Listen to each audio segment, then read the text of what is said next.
ॐ नमो भगवते वासुदेवाय।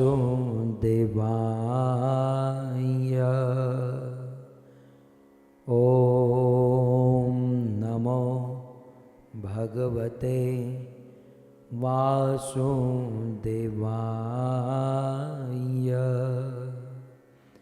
ॐ नमो भगवते वासुदेवाय।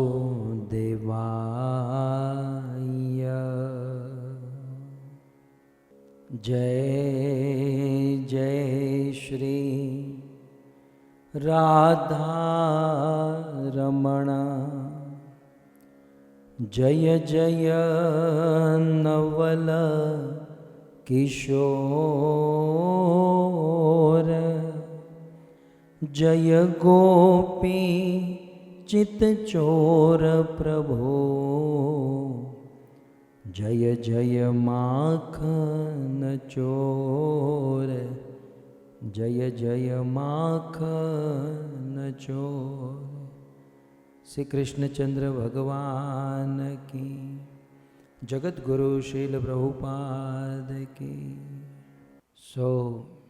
उपस्थित भगवत कथा अनुरागी, भगवत यात्रा अनुरागी पधारे हुए भक्त वृंद, इस सभा को परम सुशोभित करने वाले अंतर्राष्ट्रीय कृष्ण भावनामृत संघ इस्कॉन के वरिष्ठ भक्तगण, दूर दूर से, देश विदेश से, फेसबुक यूट्यूब आदि के माध्यम से बड़ी भारी मात्रा में इस यात्रा में भाग लेने वाले समस्त यात्रीगण, ब्रजमंडल 84 कोस परिक्रमा के 19वें दिन में पुनः एक बार आप सबका स्वागत एवं आप सबके चरणों में हमारा प्रणाम।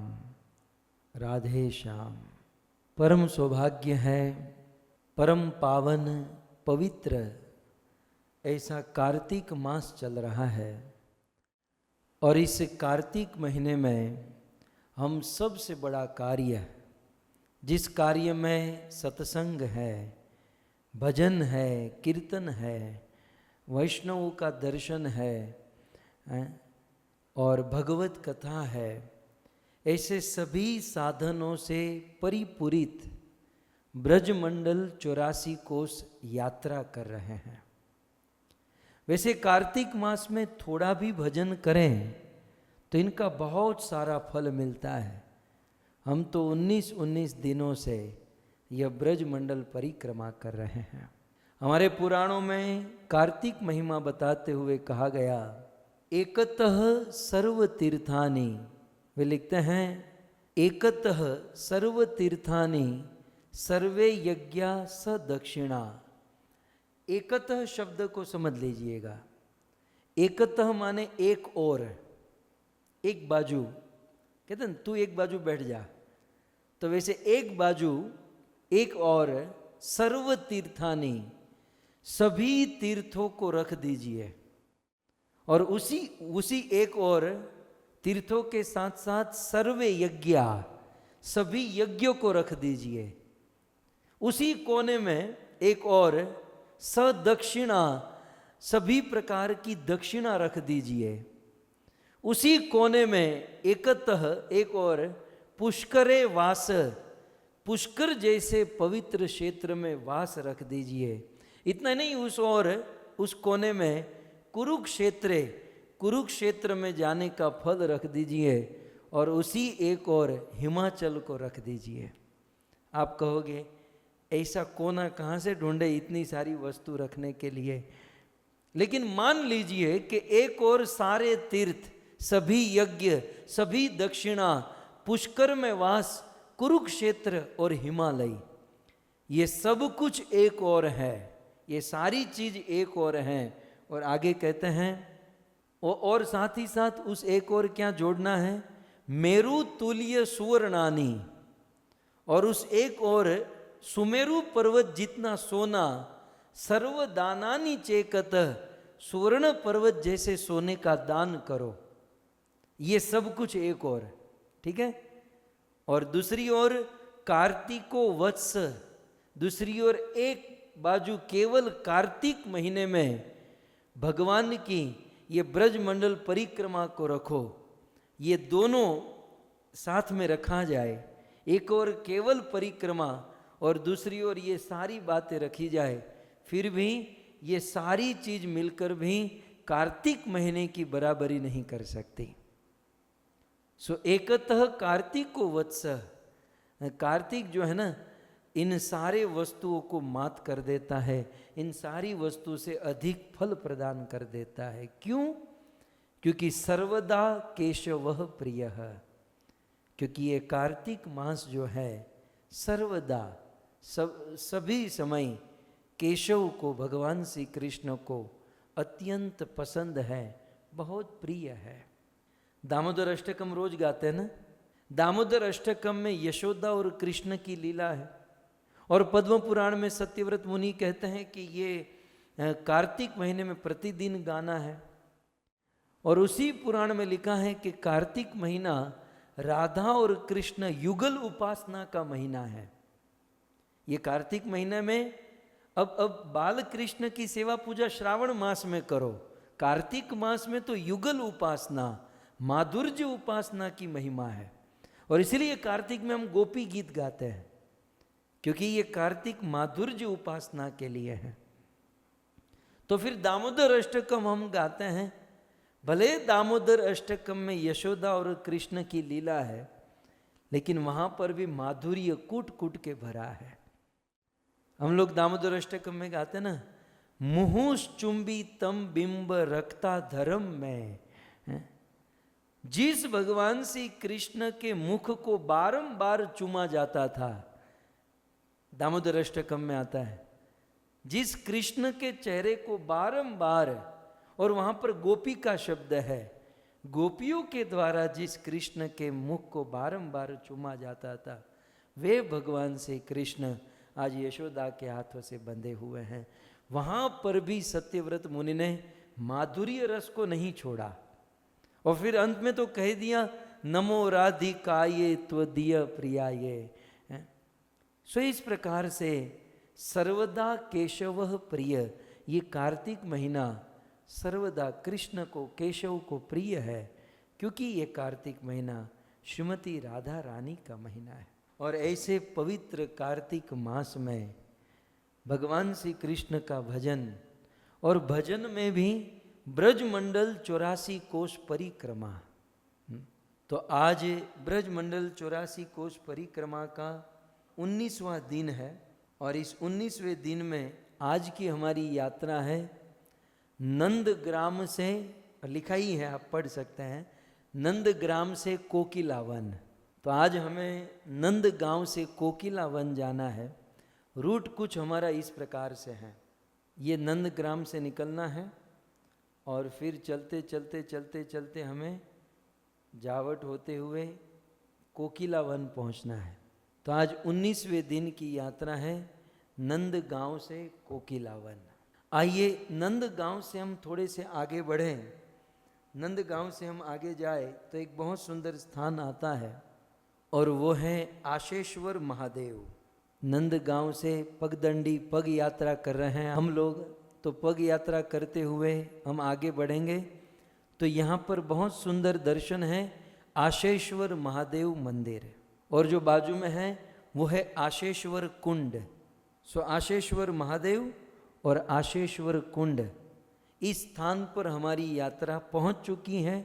आइए आशेश्वर महादेव का पहले कानों से दर्शन करें, और फिर हम सब आँखों से दर्शन करेंगे। ये आशेश्वर महादेव क्या है, इसके विषय में बहुत सुंदर कथा है अनेकों पुराणों में, शास्त्रों में। और कुछ दिन पहले हमने श्रवण किया भी था कि जब भगवान श्री कृष्ण का जन्म हुआ, तो कृष्ण का दर्शन करने के लिए कैलाश से देवाधिदेव महादेव आए। केवल कृष्ण के जन्म में ही नहीं, भगवान रामचंद्र का जब जन्म हुआ तब भी शिव जी आए। शिव जी राम कथा जो है ना, पार्वती को सुनाते हैं। वैसे राम कथा हो या भागवत कथा, इन कथाओं के मूल वक्ता तो देवाधिदेव महादेव है। कैलाश के शिखर पर राम कथा चल रही थी और कथा करते करते शिव जी ने कहा, पार्वती देवी जब राम का जन्म हुआ तो हमने एक चोरी की। जब चोरी की बात आई तब पार्वती बोल पड़ी, प्रभु आप भी चोरी करते हैं? कौन सी चोरी, क्या चोरी की आपने? तब शिव जी कहते हैं, हमारी चोरी ये थी कि हम आपसे झूठ बोलकर आपको बताए बिना कैलाश से अयोध्या चले गए थे, और मैं और काकभूषणी अयोध्या गए और अयोध्या जाकर हमने राम का दर्शन किया। सो कथाएं हैं पुराणों में। भगवान कृष्ण का जब जन्म हुआ तब शिव जी आए थे, और फिर जब प्रथम बार शिव जी आए जोगी का रूप बनाकर बड़ा प्रयास किया, लेकिन फिर भी यशोदा डर गई। शिव जी कहते हैं कि मुझे कृष्ण का दर्शन करना है, आपके लाला का दर्शन करना है। यशोदा कहती है, मैं खुद डर रही हूं, आपको देखकर मेरा लाला डर जाएगा, कृष्ण डर जाएगा। यशोदा ने कहा कि आपको जो चाहिए मांग लो, आपको भोजन चाहिए भोजन कराऊं, आपको सोना चांदी गहना चाहिए, आप जो चाहिए मांगो।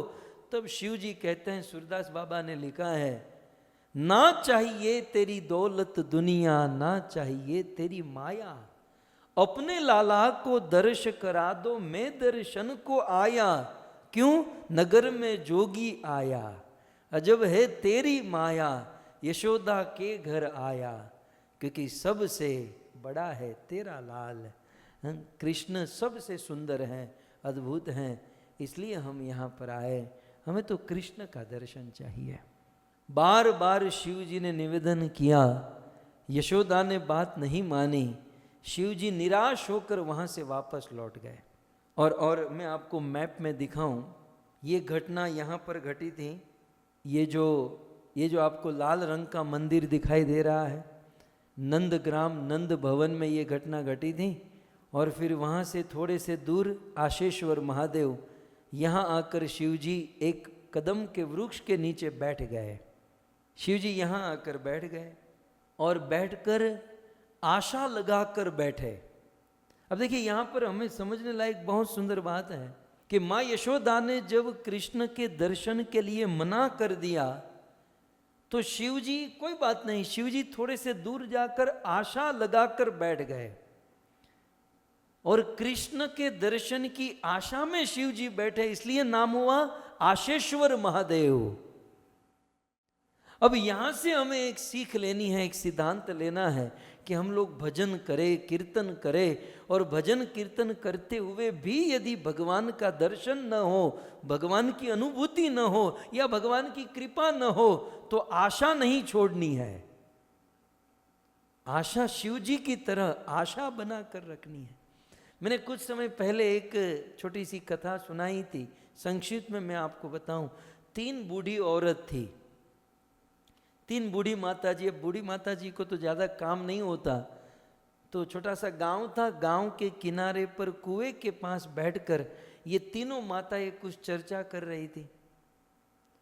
और उसी समय एक बहुत बड़े साधु महात्मा पंडित उस मार्ग से निकले। अब तीनों के बीच में चर्चा चल गई कि भले जो भी हो, हम लोग बूढ़े हो गए, लेकिन मेरे जैसी सुंदर कोई नहीं। तो दूसरी ने कहा, नहीं मेरे जैसी सुंदर कोई नहीं। तीसरी ने कहा, हमें मरवा पड़ा है, तुम्हें सुंदरता नहीं यहाँ पर बात कर रहे हो, तो कुछ दिन के बाद मरना है, तो लेकिन मैं सुंदर, मैं सुंदर, मैं सुंदर। बाजू में से कोई संत जा रहे थे, संत साधु को बुलाया और कहा कि महात्मा जी आप ही बताओ, हम तीनों में से उत्तम कौन, श्रेष्ठ कौन? साधु ने कहा, पहले नाम तो बताओ तीनों के। तो पहली जो माता जी थी वो तुरंत बोल दी, मेरा नाम अन्नपूर्णा देवी है। तो महात्मा जी ने कहा, देखो अन्नपूर्णा देवी अन्न देती हैं, मतलब आप अन्न बनाने में, अन्न पकाने में, भोजन करने में एक्सपर्ट हो। अन्न का क्या है, कभी बहुत ज़्यादा मिल जाए तो भी बंदा खा लेता है, और भूखा आदमी 5-10 दिन की सूखी रोटी भी खा लेता है। अन्न को तो आदमी कभी कम, कभी ज़्यादा, कभी डाइटिंग, कभी ये वो करके जी लेता है। अन्न इतना इंपॉर्टेंट नहीं है, छोड़ो। दूसरी माता जी, आपका नाम क्या है? दूसरे ने कहा मेरा नाम विश्व सुंदरी, मिस यूनिवर्स थी, अभी नहीं, तो मैं सुंदरी। तब उस साधु ने कहा कि सुंदरता क्या है ना, आज है कल नहीं है, और जीवन में सुंदरता है भी तो ठीक है, नहीं भी है ठीक है, सुंदरता कोई इतनी इंपॉर्टेंट नहीं है। तीसरी माता जी को पूछा आपका नाम? बोले मेरा नाम आशा बेन, गुजराती था, अपना गुजराती, मारू नाम आशा बेन। साधु ने कहा बस सबसे सुंदर ये हैं, क्योंकि अन्न न हो आदमी जी जाएगा, सुंदरता न हो आदमी जी जाएगा, जीवन में और कुछ न हो आदमी जी जाएगा, लेकिन जिस दिन आशा जीवन से निकल गई, आशा छूट गई, आदमी सुसाइड कर लेगा, मौत, वो मर जाएगा। सो जीवन में आशा होनी बहुत उत्तम। साधु ने तो सिद्धांत दे दिया और निकल गया, लेकिन एक बहुत सुंदर बात प्राप्त हो गई कि इस दुनिया में सबसे उत्तम है आशा। सो आशा जो है त्यागनी नहीं चाहिए, और आशा भी जो है ना, आशा दुनिया के लोगों के ऊपर नहीं रखनी चाहिए, आशा ईश्वर के ऊपर रखनी चाहिए। इसलिए तो हमारे वहां कहा आशा एक राम जी से दूजी आशा छोड़ दे, आशा एक राम जी से दूजी आशा छोड़ दे,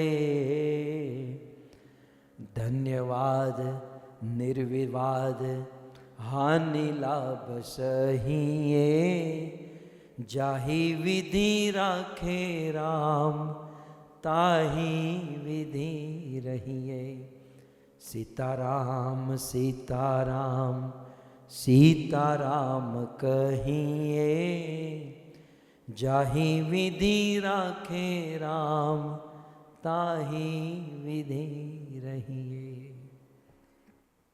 तो आशा एक राम जी से, दूजी आशा भगवान से आशा कभी छोड़नी नहीं चाहिए। दुनिया वालों से भले छूट जाए, लेकिन ईश्वर से आशा कभी न त्यागे। और भक्तों, आशा जीवन में कब रहेगी? जब जीवन में धीरता होगी।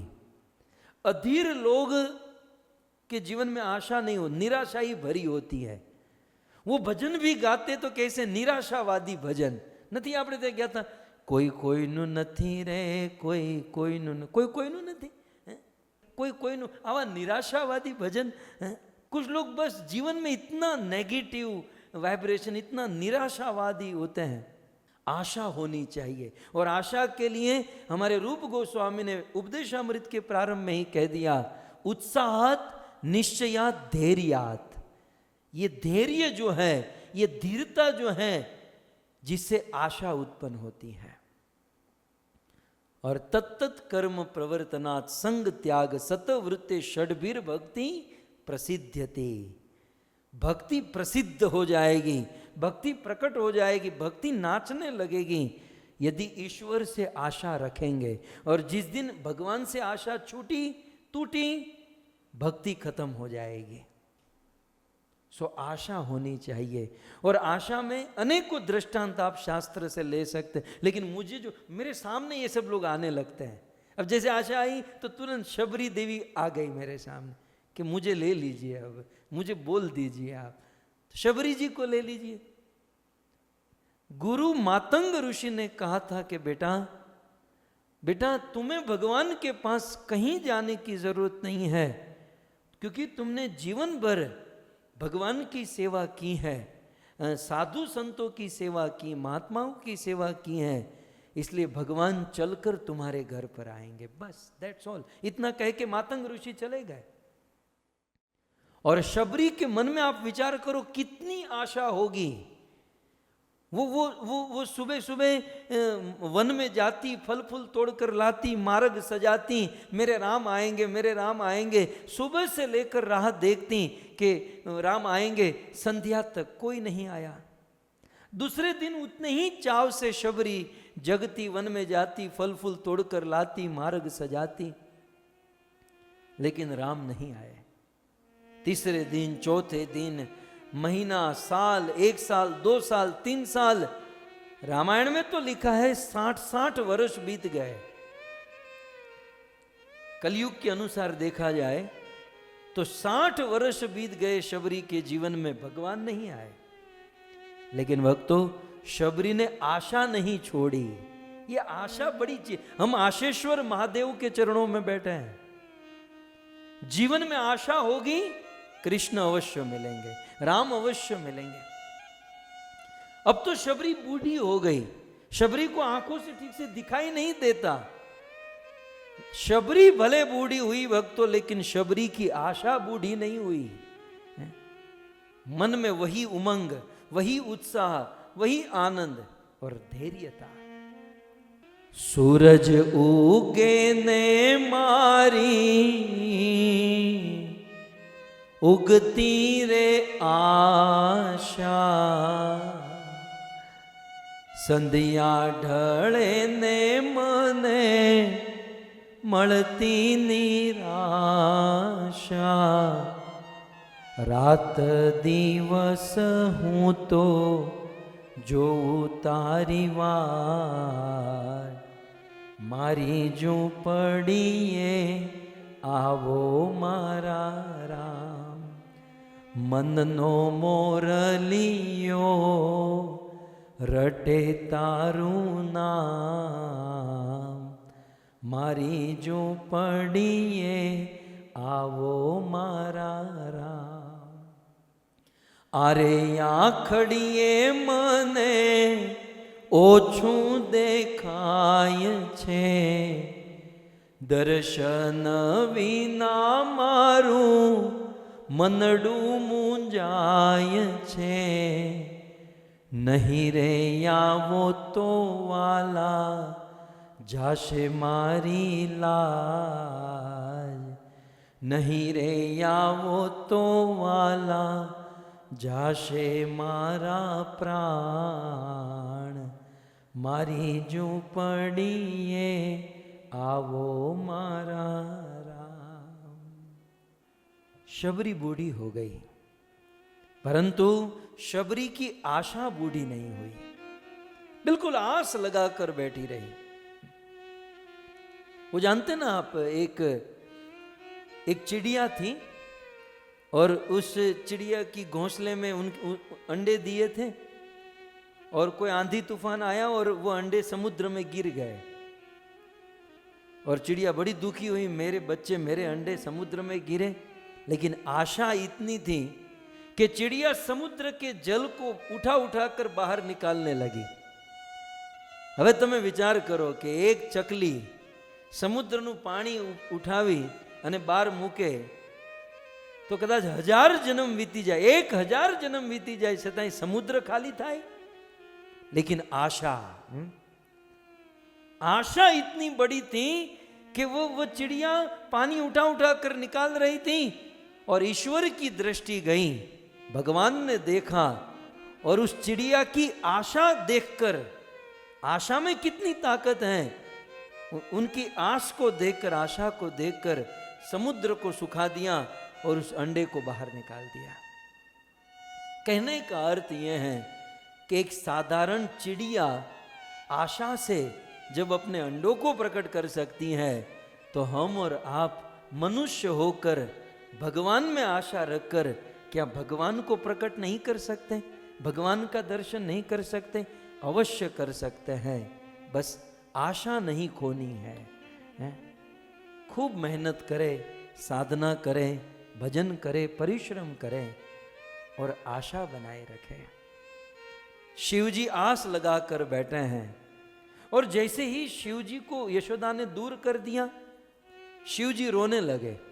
रोते हुए इस आशेश्वर महादेव स्थान पर आकर बैठ गए, और वहां शिव जी के विरह में भगवान भी रोने लगे।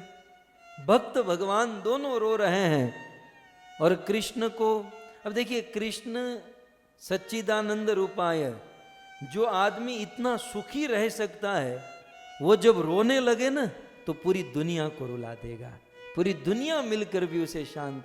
હું ઘણીવાર ગુજરાતીમાં કહું, હેમા માતા, કે મોટા માણસોના દુઃખ બહુ મોટા હોય, बड़े लोगों के दुख भी बड़े बहुत बड़े होते हैं। भगवान कृष्ण बहुत बड़े हैं और उनके हृदय में धक्का लगा कि मेरा भक्त मुझसे दूर चला गया, रोने लगे। बहुत मेहनत की, परिश्रम किया, कृष्ण शांत नहीं हुए। बोले किसी की नजर लग गई है, नजर उतारने वाले को लेकर आओ। आशेश्वर महादेव बैठे ही थे, आए गोपियां यहाँ, नजर उतारना जानते हैं? बोले ऐसी उतारता हूं, फिर से चढ़ती नहीं किसी की। शिव जी को लेकर आए और फिर जो दर्शन हुआ और जो फिर शिव जी नाचे, तो ये वो स्थान है जहाँ पर शिव जी विराजे थे। आइए, गोविंद टीवी पहुँच चुका है आशेश्वर महादेव और आशेश्वर कुंड का दर्शन करते हुए हम आगे दर्शन की ओर हम सब आगे बढ़ेंगे। नमः शिवाय, नमः शिवाय, हर हर बोले नमः शिवाय, नमः शिवाय,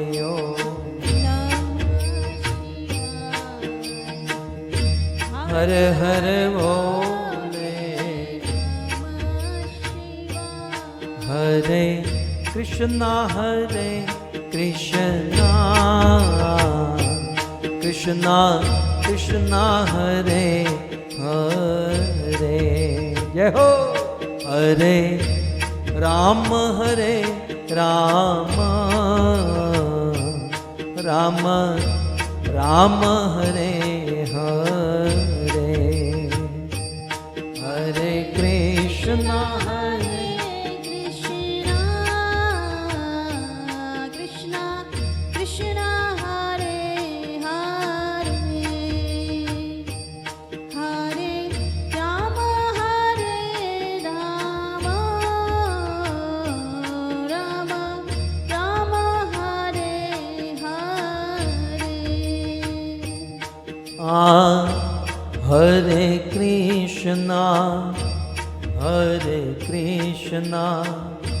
कृष्णा कृष्णा कृष्णा हरे हरे,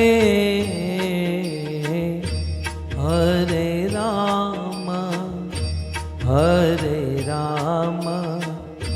राम राम हरे हरे,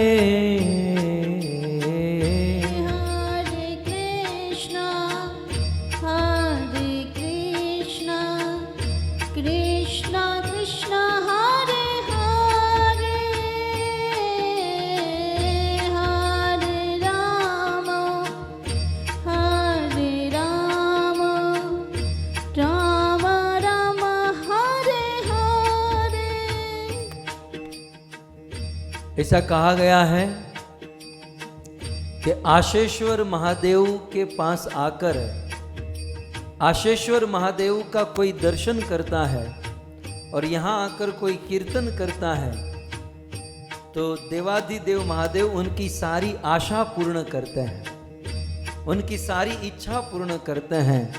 तो चाहे जिस किसी भी प्रकार की इच्छा हो, आशा हो, यहाँ दर्शन एवं कीर्तन करने से वह आशा, वह कामना पूर्ण होती है। इसलिए भाव से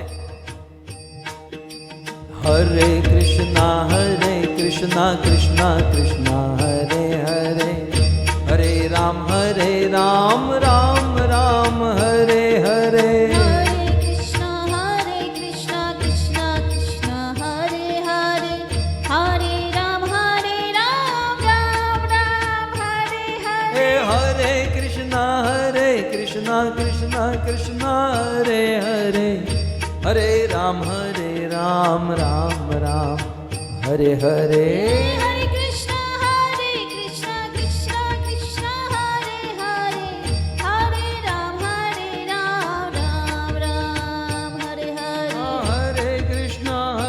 कृष्णा कृष्णा कृष्णा हरे हरे, हरे राम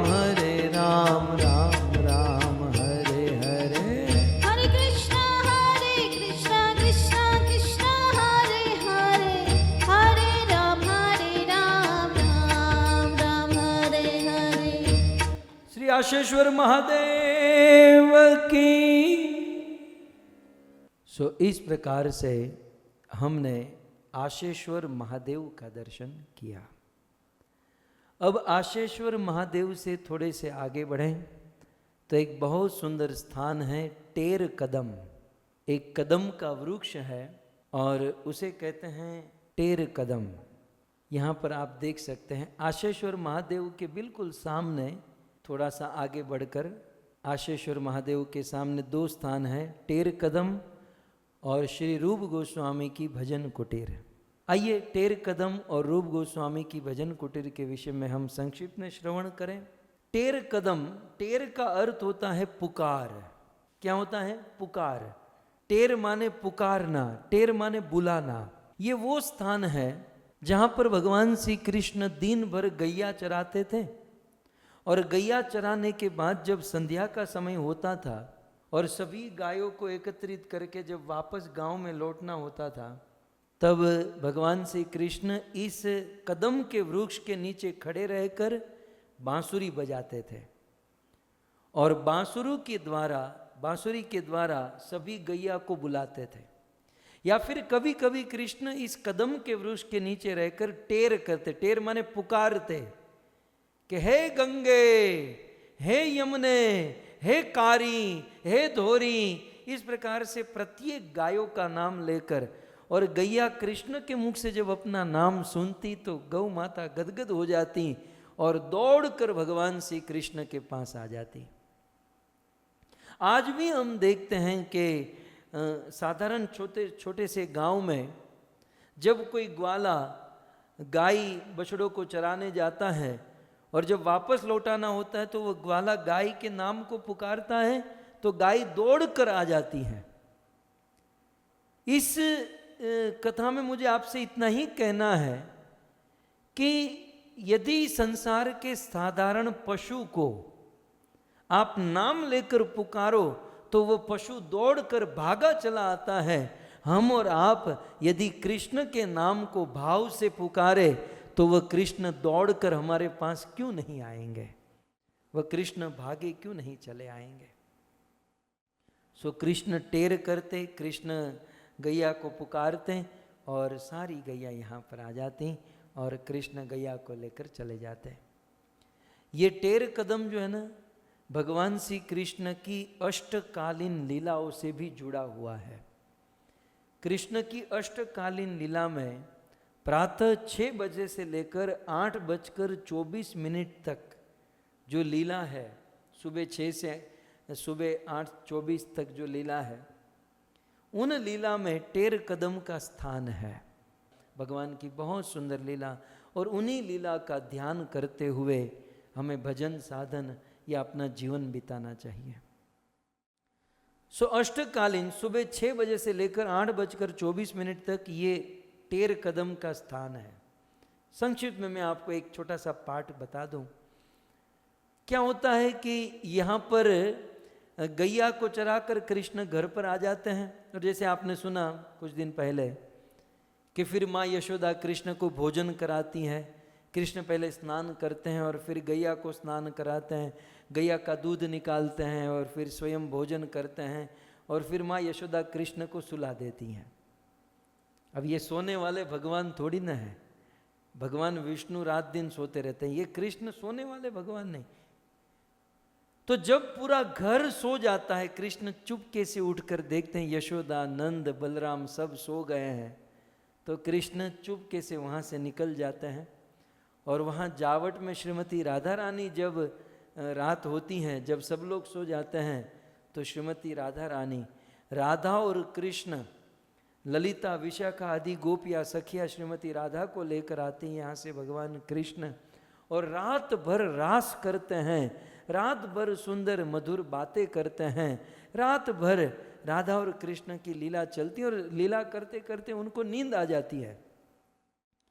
कभी कभार कुंज निकुंज में सो जाते हैं, कभी कभार यहाँ टेर कदम के पास सो जाते हैं, और जब सुबह होती हैं तो ललिता विशाखा जगाती है, उठो उठो, लेकिन रात को देरी से सोए हैं, लीला हुई है, रास हुआ है, थके हुए हैं, जग नहीं पाते, और सूर्य जब आकाश में आने लगता है तब ललिता विशाखा मजबूरन क्या करे, जगाना होता है, जगाते हैं, और राधा कृष्ण हड़बड़ा जाते हैं और दोनों दौड़कर अपने अपने घर पे जाकर अपने स्थान पर सो जाते हैं।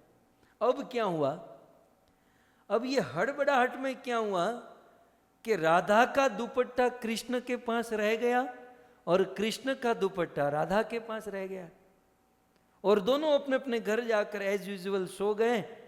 और यहां पर यशोदा मैया रोज की तरह कृष्ण को जगाने आई। उठो कृष्ण उठो, तुम्हारे सखा आए हैं तुमको बुलाने के लिए, तुम्हें गाय बछड़े चराने जाना है। यशोदा निकट आकर देखती हैं तो कृष्ण के कंधे पर, सिर पर नीले रंग का नीलांबर धारण किया हुआ है। अब कृष्ण तो पीतांबर पहनते हैं, राधा रानी नीले रंग की साड़ी वस्त्र पहनती हैं, तो राधा रानी का दुपट्टा कृष्ण के, चुंदरी कृष्ण के पास आ गई। तो यशोदा सोच में पड़ गई कि मैंने तो कृष्ण को पीतांबर धारण करवाया था, कृष्ण को पीतांबर पहनाया था, ये कृष्ण के पास नीलांबर कैसे आ गया, नीले रंग का दुपट्टा कहां से आ गया। कृष्ण जगे और यशोदा मैया मन में संकल्प विकल्प कर रही थी, सोच रही थी कहां से आया कहां से आया। कृष्ण जगे तो बिल्कुल सोच में पड़ गए, अब क्या करूं। लेकिन ये तो बड़े हाजिर जवाब भी बुद्धिमान, बोले माँ ये दाऊ जो है ना, बलराम नीलांबर पहनता है ना, तो आज गलती से बलराम का वस्त्र मेरे पास आ गया, था राधा रानी का, लेकिन कृष्ण कहते हैं ये दाऊ का, ये बलराम का जो खेस है, वस्त्र है, मेरे पास ये दुपट्टा आ गया। और यहां तो कृष्ण ने निपटा लिया, लेकिन वहां राधा रानी के पास अब पीतांबर आ गया। वो नीलांबर, नीली साड़ी के ऊपर पीतांबर उन्होंने दुपट्टा डाला। अब राधा रानी को जगाने के लिए राधा रानी की सास जिसका नाम है जटिला, और जटिला की सास जिसका नाम है मुखरा, तो ये मुखरा देवी राधा रानी के सास की सास, वो कितनी बड़ी होगी। तो ये मुखरा देवी राधा को जगाने के लिए आई रोज की तरह। राधा रानी सोई हुई है, मुखरा ने कहा राधे उठो राधे उठो। राधे को जगा रही थी तो देखा कि यूं तो राधे ब्लू रंग का दुपट्टा पहनती, आज पीले रंग का दुपट्टा कहां से आ गया। अब राधा रानी जग गई और ये पूछने लगी कि ये पीले रंग का दुपट्टा कहां से आया। अब राधा क्या बोले, तब तक तो विशाखा सखी आ गई। विशाखा बड़ी एक्सपर्ट, जैसे मैंने कल कहा था, विशाखा सखी आई। राधा कुछ बोले उसके पहले विशाखा सखी बोलने लगी कि माँ ये पीले रंग का दुपट्टा कहाँ, ये तो नीले रंग का दुपट्टा है। अब बेचारी मुखरा कहती नहीं ये पीला है। बोले नहीं माँ ये नीले रंग का दुपट्टा है। बोले मुझे तो ऐसा लग रहा है कि ये नीले रंग का है। देखो माँ आप बूढ़ी हो गई हो, आपके आँख में मोतिया बिंदु आ गया है, मुझे लगता है कि अच्छे आँख के डॉक्टर के पास जाओ और अपनी आँखों को चेक कराओ। अब मुखरा देवी की आँख बिल्कुल चकाचक ठीक ठाक थी, लेकिन विशाखा सखी ने कहा कि आपकी आँखों में कोई नंबर है, प्रॉब्लम है, क्योंकि ये दुपट्टा है नीला और आपको पीला दिखाई दे रहा है। मुखरा देवी ने कहा कि मेरी आंखें तो बहुत अच्छी, अभी अभी 2 दिन पहले ही चेक करवाई थी। तब ललिता विशाखा सखी ने कहा देखो ये खिड़की से सूर्य का प्रकाश सीधा इस दुपट्टे पर आ रहा है, तो है नीले, ये दुपट्टा जो है नीले रंग का, लेकिन सूर्य का प्रकाश सीधा इस पर आ रहा है और वो रिफ्लेक्ट होकर आपकी आंखों में जा रहा है, इसलिए ये पीला लग रहा है। बाकी हमको तो ये नीला ही दिखा। राधा ये नीला है ना, बेचारी राधा रानी हाँ ये नीला है, तो पीले को नीला बना दिया। तो इस प्रकार से ये अष्टकालीन लीलाएं होती। और फिर क्या होता, वहाँ यशोदा मैया, दुर्वासा ऋषि ने वरदान दिया था कि राधा के हाथों से जो भोजन करेगा उनकी कभी मृत्यु नहीं होगी, वो निरोग होगा, वो अमर हो जाएगा। इसलिए यशोदा मैया कृष्ण के लिए जब भोजन बनाने के लिए जाती हैं तो यशोदा ने सोचा कि मैं राधा को बुलाती हूँ और राधा के हाथों से भोजन बनवाऊंगी, मेरा कान्हा, मेरा कन्हैया अमर हो जाएगा। वो यशोदा कहाँ जानती, वो तो दुनिया को अमर करने वाला, लेकिन मेरा कन्हैया अमर हो जाएगा। तब यशोदा मैया कुंदलता सखी को भेजती हैं, जाओ सखी राधा को लेकर आओ। तो कुंद लता सखी जाती हैं श्रीमती राधा को लाने के लिए। विश्वनाथ चक्रवर्ती ठाकुर ने कुंद लता सखी को प्रणाम, बोले मैं तो इस सखी को प्रणाम करता हूँ जो कृष्ण के लिए भोजन पकाने के लिए नंदगांव से जावट राधा रानी के ससुराल में जाती हैं और राधा के हाथ को पकड़ कर लेकर आती हैं। तो आइए चक्रवर्ती पाद के साथ हम भी कुंद लता सखी को प्रणाम करें। बहुत सुंदर उनका प्रणाम मंत्र हमारे शास्त्रों में दिया गया है। सखिये नालम परम रुचिता नर्म भव्ये न राधाम पाकार्थम या व्रजपति महिष्या गया सन्नयंती प्रेमणा शशवत पथि पथि हरे वित्तिया तर्पयंती तुष्यत वेता परमिह भजे कुंद पूर्वाम लतात्वाम। सो बहुत सुंदर है। विश्वनाथ चक्रवर्ती ठाकुर कुंद लता सखी को प्रणाम करते हैं। कहते हैं कि मैं कुंद लता सखी की आराधना करता हूँ। क्यों? क्योंकि व्रज रानी यशोदा मैया के आदेश पर श्रीमती राधा रानी को भोजन पकाने के लिए राधा रानी को जावट से नंदगांव लेकर आती है और नंदगांव लाते समय यह सौम्य कुंदलता प्रेम पूर्वक राधा रानी को कृष्ण के नए समाचार देकर प्रसन्न करती है कि आज कृष्ण ऐसे, कृष्ण ने ये किया वो किया। तो मार्ग में प्रेमणा शशवत पथि पथि पथि मार्ग में कृष्ण के नए समाचार देकर जो राधा को प्रसन्न करती हैं और ऐसा करते समय कुंदलता स्वयं आनंद में भर जाती हैं और श्रीमती राधा रानी को आनंद में भर देती हैं। ऐसी कुंदलता सखी को मैं बारंबार प्रणाम करता हूँ। भक्तों, हमारे ग्रंथ, अब मेरे पास तो क्या हुआ कि समय का इतना अभाव रहा, नहीं तो ब्रज के प्रत्येक पात्र का प्रणाम मंत्र है। जैसे कुंदलता सखी को हमने इस श्लोक से प्रणाम किया, ऐसे हमारे आचार्यों ने यशोदा मैया का प्रणाम मंत्र, एवं नंद बाबा का, ललिता, विशाखा, चंद्रावली, मतलब आचार्यों ने बहुत कुछ दिया है। सो खैर, तो अब हम कहाँ पहुँचे हैं? कुंदलता सखी जावट पहुँची हैं और जावट में जाकर जटिला से कहती, राधा रानी की सास हैं जटिला, तो जटिला से कहती हैं कि ब्रज रानी ने, यशोदा मैया ने भेजा है कृष्ण के लिए भोजन पकाने के लिए, कुछ देर के लिए वो राधा को साथ में, मेरे साथ राधा को भेजो, वो राधा रानी को बुला रहे हैं। अब जटिला मुंह बिगाड़ती हैं, बिल्कुल जितना मुंह बिगड़ सकता है उतना बिगाड़ देती है। बोले अब मन में बड़ा क्रोध हो रहा है, लेकिन नंद बाबा राजा है, यशोदा मैया रानी है, तो राजा को कौन मना करे, एक पॉइंट ये है। सो मन में बहुत ये हो रहा है और कई बार तो मना भी कर देती, मैं नहीं भेजूंगी, हमारे घर पर काम धंधा है कि नहीं, बस कृष्ण के लिए भोजन बनाओ। और कृष्ण की पर्सनैलिटी, उनकी प्रोफाइल जटिला बहुत अच्छी तरीके से जानती हैं कि कृष्ण कैसा छलिया है, कपटी है, कैसा चंचल है। सो जटिला कभी कभी मना करती हैं तो पूर्णमासी देवी आती है और जटिला को मनाती हैं और जैसे तैसे राधा रानी को भेजती हैं। तो कुंदलता सखी राधा रानी को साथ में लेकर जावट से नंदगांव आती हैं और नंदगांव में यशोदा मैया ने भोजन बनाया, तैयारी होता है। ऐसा मत समझिए कि माँ यशोदा राधा रानी को कष्ट देती हैं, अब आटा बनाओ, अब सब्जी समारो, नहीं। यशोदा तो अपनी आंखों के पलकों पर राधा रानी को बिठाती हैं। यशोदा राधा रानी से सारा भोजन बनाया हुआ है, यशोदा कहती है कि केवल जो चम्मच हिला दो, क्योंकि दुर्वासा का वरदान है कि इनके हाथों से बना हुआ।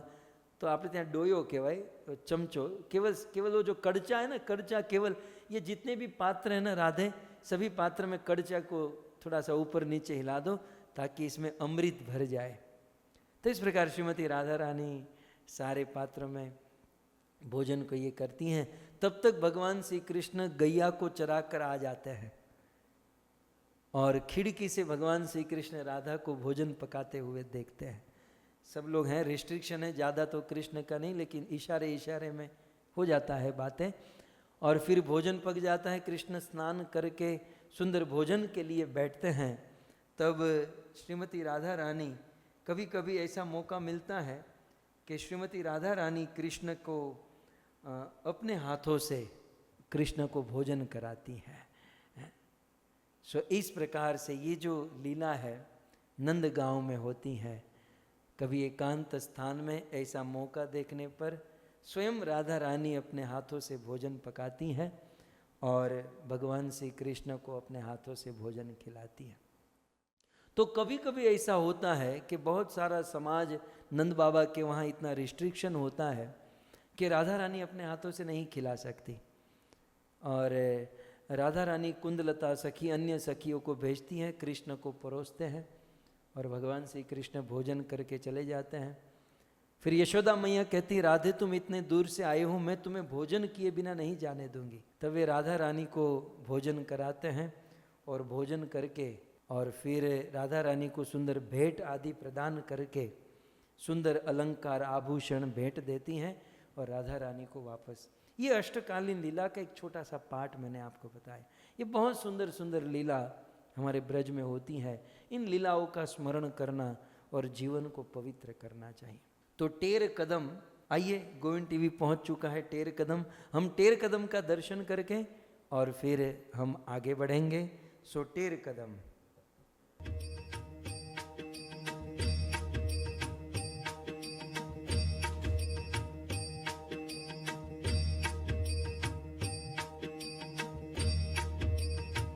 कृष्णा हरे कृष्णा कृष्णा कृष्णा हरे हरे, हरे राम राम राम हरे हरे, हरे कृष्णा कृष्णा कृष्णा हरे हरे, हरे राम राम राम हरे हरे,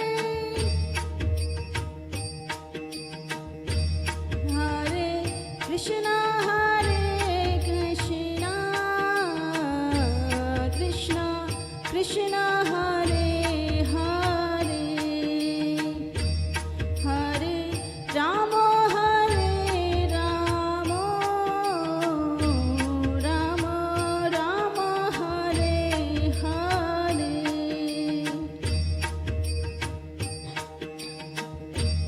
हरे कृष्णा कृष्णा कृष्णा हरे हरे, हरे राम राम राम हरे हरे, हरे कृष्णा कृष्णा कृष्णा हरे हरे, हरे राम हो टेर कदम की जय। राम हरे हरे, राधे।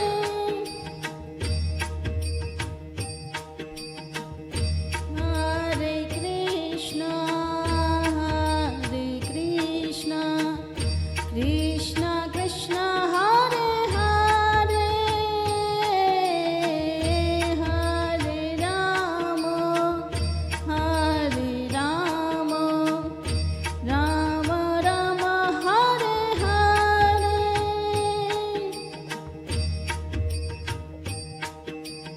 श्री टेर कदम की जय। सो इस प्रकार हम सभी भक्तों ने टेर कदम का दर्शन किया।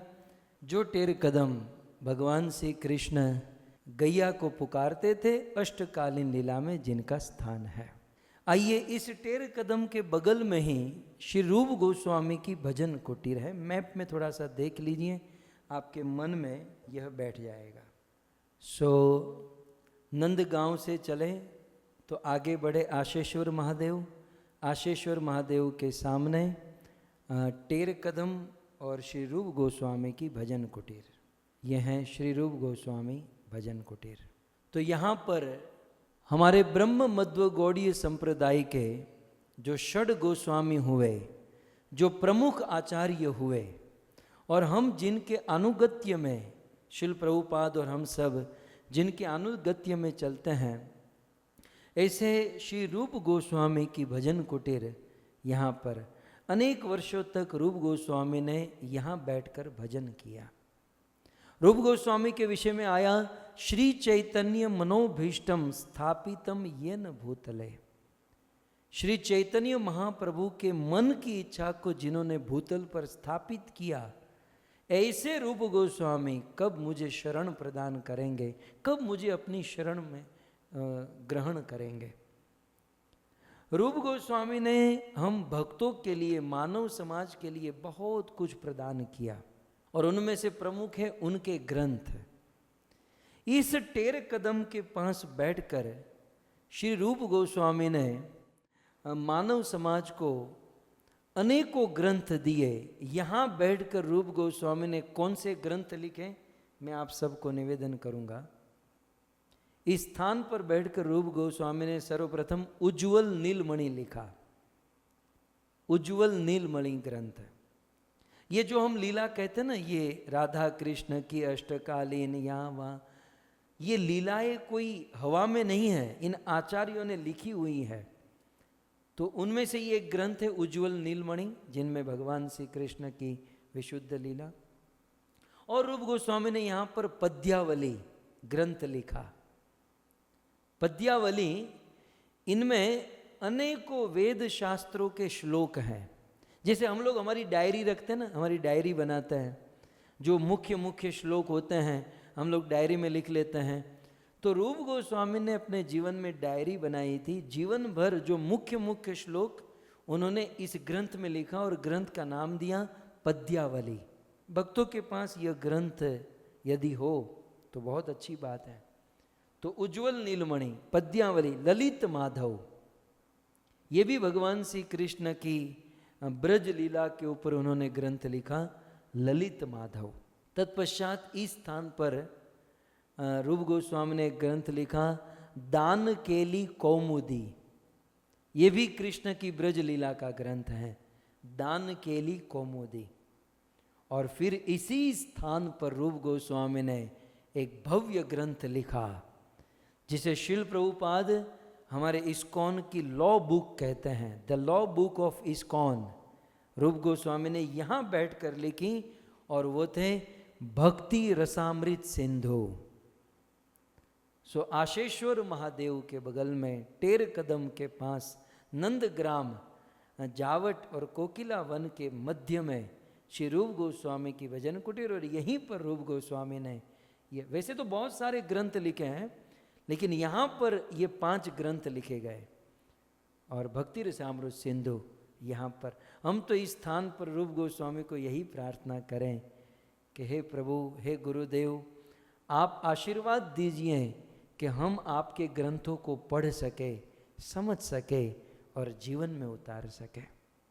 आपने तो बहुत कुछ दिया। इन आचार्यों ने बिना कुछ खाए पिए बड़ा तपस्वी जीवन बिताकर हम लोगों के लिए इन ग्रंथों का निर्माण किया। हम बस उसे पढ़े, जीवन में उतारे, इसी से आचार्य प्रसन्न हो जाएंगे। लेकिन आयरे जीव का दुर्भाग्य कि इतना कुछ इन्होंने देकर रखा है, लेकिन फिर भी हम पढ़ नहीं सकते हैं। सो रूप गोस्वामी ने, रूप गोस्वामी के विषय में बहुत सुंदर निवेदन किया गया है। रूप गोस्वामी के विषय में कहते हैं, हमारे आचार्य गण गाते हुए कहते हैं, सुनी याछे साधु मुखे बले सर्वजन। कहते हैं साधुओं के मुख से हमने सुना है, सुनी याची साधु मुखे बले सर्वजन, साधुओं के मुख से सुना है और सभी लोगों ने ऐसा कहा है। क्या कहा? श्री रूप कृपाय मिले युगल चरण।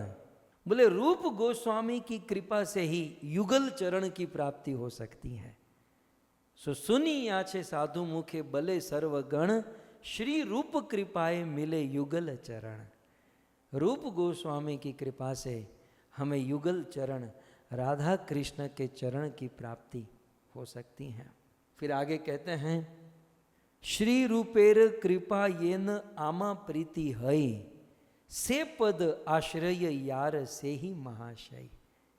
कितनी बहुत सुंदर बात। श्री रूपेर कृपा येन आमा प्रीति हई, जो व्यक्ति रूप गोस्वामी में मेरी प्रीति उत्पन्न कराएगा, है ना। दुनिया में बहुत लोग प्रवचन करते हैं, कथा करते हैं, लेकिन जिस किसी के प्रवचन से, जिस किसी की कथा से, जिस किसी के सानिध्य में रहकर रूप गोस्वामी में यदि प्रीति उत्पन्न हो जाएगी, तो जिस व्यक्ति ने मुझे कथा सुनाई, प्रवचन सुनाया, जिस व्यक्ति ने मुझे रूप गोस्वामी में प्रेम उत्पन्न कराया, से पद आश्रय से ही महाशय, वही आश्रय करने लायक हैं और वही इस दुनिया में महाशय है।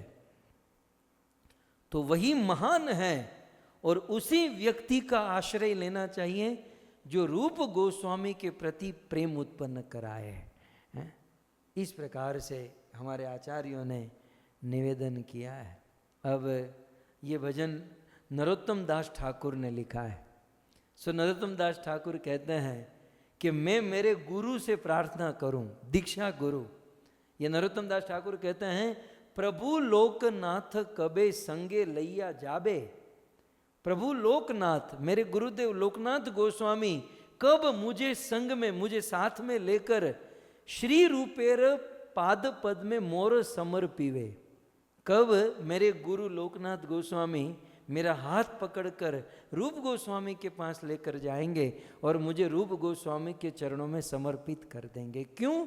क्योंकि रूप गोस्वामी की कृपा के बिना युगल चरण राधा कृष्ण के चरण कमलों को प्राप्त करना ये कठिन है, ये असंभव है। सो ऐसे रूप गोस्वामी की भजन कुटीर यहाँ टेर कदम के पास आशीश्वर महादेव के पास हैं।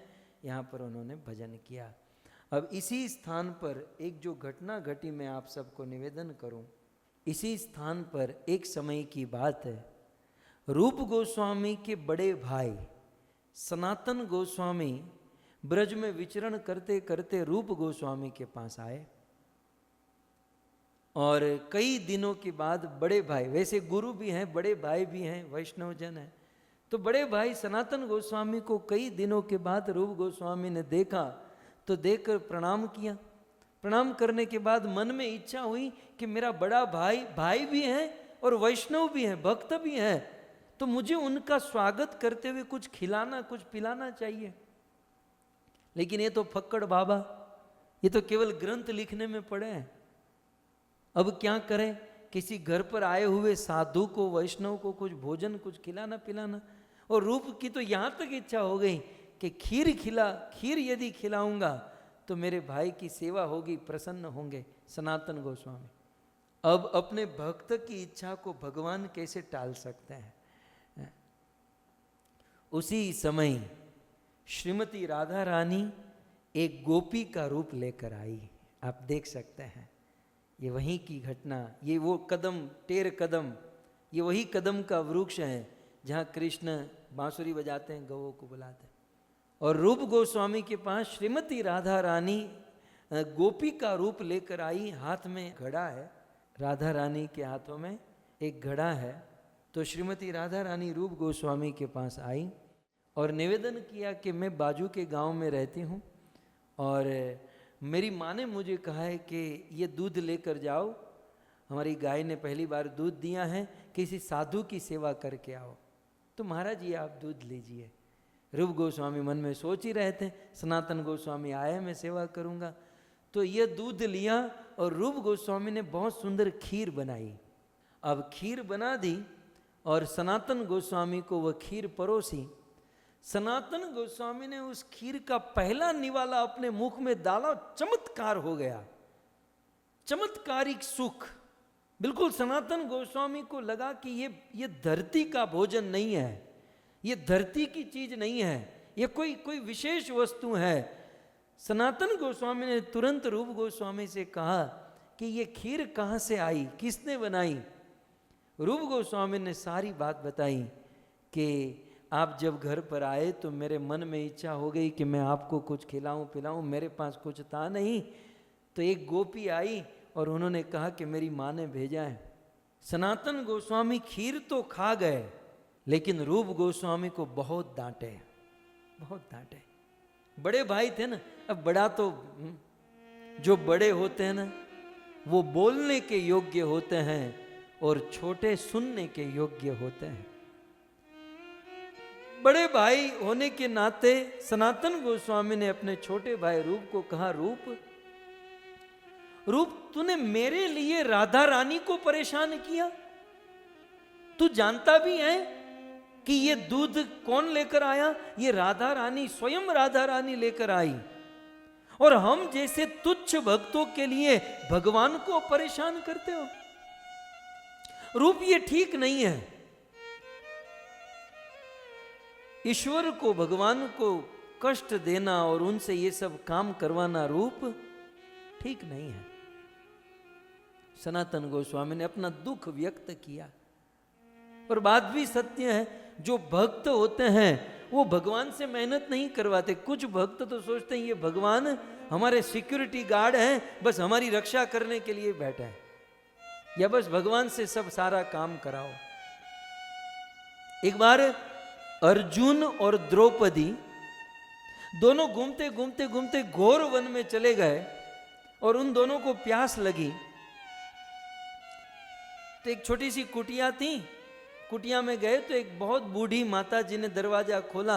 अर्जुन द्रौपदी ने दोनों ने कहा कि हमको जल चाहिए, पानी पिलाओ। तो बोले आओ अंदर आओ। अंदर गए तो उस बूढ़ी माता जी ने जल तो पिला दिया, लेकिन उस घर में 2 तलवार लटक रही थी, बिल्कुल धारदार चमचम चमचम चमकती हुई धार वाली तलवार दोनों दीवार पर लटक रही थी। अर्जुन और द्रौपदी के मन में प्रश्न हुआ कि ये बूढ़ी माताजी अकेली घर पर रहती हैं, तलवार तो क्षत्रियों के घर पर होती है, माताजी 2-2 तलवार रखकर, और वो भी तीखी धार, ऐसा भी नहीं बहुत दिनों से पड़ी है, रोज उस तलवार की धार निकलती थी। तो दोनों ने जिज्ञासा की, माताजी जल तो पी लिया, आपका धन्यवाद, लेकिन ये तलवार क्यों लटक रही है, ये समझ में नहीं आ रहा है। तब उस माताजी ने कहा कि मैं 2 लोगों को खोज रही हूं, 2 लोग मेरे नजर में हैं और 2 लोगों को खोज रही हूं, मिलते ही दोनों तलवार घुसा दूंगी। ये 2 तलवार उन दोनों को मारने के लिए रखी हैं। बोले इतनी मतलब बदले की भावना, वो 2 कौन, किसको आप खोज रही हो? तब उस बूढ़ी माता जी ने कहा मैं अर्जुन और द्रौपदी को खोज रही हूं। अब ये दोनों वही थे, ये बोले नहीं कि हम अर्जुन हैं ये द्रौपदी हैं, ये चुपचाप रहे, मैं अर्जुन और द्रौपदी को खोज रही हूं। इन दोनों ने सोचा अब जितना जल्दी हो यहां से निकलो, नहीं तो इसे पता चल जाएगा तो हमें मार देगी। लेकिन जाते जाते इन दोनों ने पूछा कि माताजी अर्जुन ने आपका क्या बिगाड़ा, द्रौपदी ने आपका क्या बिगाड़ा, आप उन दोनों को क्यों मारना चाहते हैं? तब उस बूढ़ी माताजी ने कहा अर्जुन को तो मैं छोड़ने नहीं वाली, क्यों?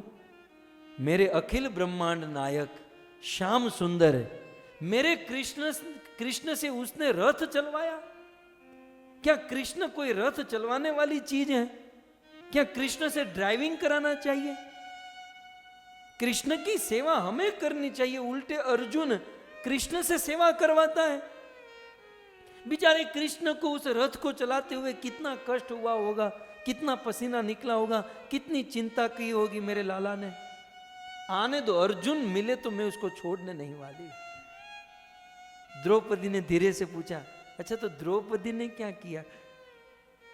बोले वो द्रौपदी कुरुवंश की सभा में जब उनके वस्त्र निकाले जा रहे तो दुनिया में और कोई नहीं मिला, मेरे कृष्ण को बुलाया। मेरा कृष्ण उस समय द्वारिका में भोजन कर रहा था और वो द्रौपदी बुलाने लगी, हे कृष्ण द्वारिका वासी दौड़कर आओ। मेरे कृष्ण ने भोजन को छोड़कर भूखा रहकर उस द्रौपदी के पास दौड़कर गया। ठीक से मेरे बेटे को, मेरे कृष्ण को खाने भी नहीं दिया। उस द्रौपदी ने मिलने तो द्रौपदी को मस्तक उड़ा दूंगी। जल्दी जल्दी द्रौपदी और अर्जुन पानी पीना था, वो तो पी लिया, वो तो जल गया, पच गया, वहां से भागे। और दोनों के मन में हुआ कि हम दोनों कृष्ण के भगत तो है, लेकिन कृष्ण के सच्चे शुद्ध भक्त तो ये माता है, कि इतनी भक्ति करने के बाद भी कृष्ण से कोई आशा नहीं, न धनम न जनम न सुंदरी कविताम वा जगदीश कामये मम जन्मनि जन्मनीश्वरे भौताद भक्ति अहेतुकित्वे। ये है। सो इस प्रकार सनातन गोस्वामी ने रूप गोस्वामी को डांटा। सनातन गोस्वामी तो चले गए, लेकिन रात भर रूप गोस्वामी शोक करते रहे। और फिर उस समय रात को श्रीमती राधा रानी रूप गोस्वामी के स्वप्न में आई, और श्रीमती राधा रानी ने स्वयं रूप गोस्वामी को सांत्वना दी, चिंता मत करो, मुझे कोई कष्ट नहीं है, बड़े भाई बोल लेते हैं, आप चिंता मत करो। सो इस प्रकार से ये वही स्थान है जहाँ पर रूप गोस्वामी भजन करते थे, और रूप गोस्वामी यहाँ पर इस कदम वृक्ष के नीचे उन्होंने इस प्रकार से राधा रानी का दर्शन किया। ये कदम वृक्ष के विषय में ऐसा वर्णन है, टेर कदम, जो आज भी ब्रज में है। इस टेर कदम के नीचे बैठकर रूप गोस्वामी ग्रंथ लिखते थे।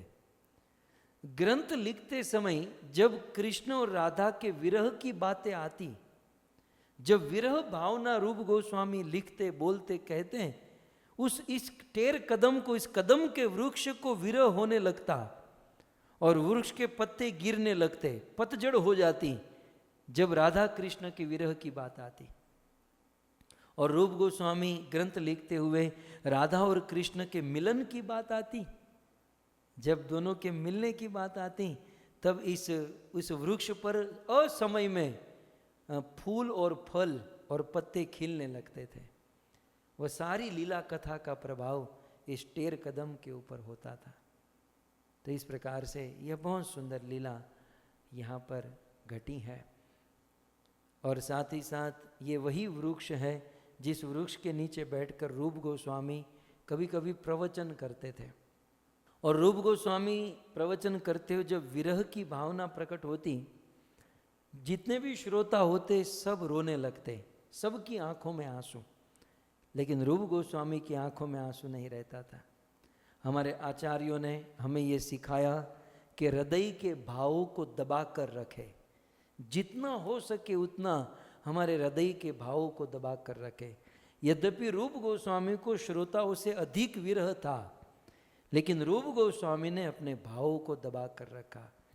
कृष्ण भक्ति में उठने वाले भाव यदि दिखाते फिरेंगे तो वह नष्ट हो जाएंगे, वो खत्म हो जाएंगे। अपने रुपये पैसे धन को जितना छिपा कर रखोगे उतना बढ़ेगा। भगवत भाव को जितना छिपा कर रखेंगे, वैराग्य को जितना दबा कर छिपा कर रखेंगे, उतना वो सेफ रहेगा, उतना वो बढ़ेगा। हमारे आचार्यों ने ये सिखाया। संसार को ठगने के लिए छोटी छोटी बातों में, प्रवचन कथाओं में रोते रहना, रोने लगना, ये हमारे आचार्यों ने नहीं सिखाया।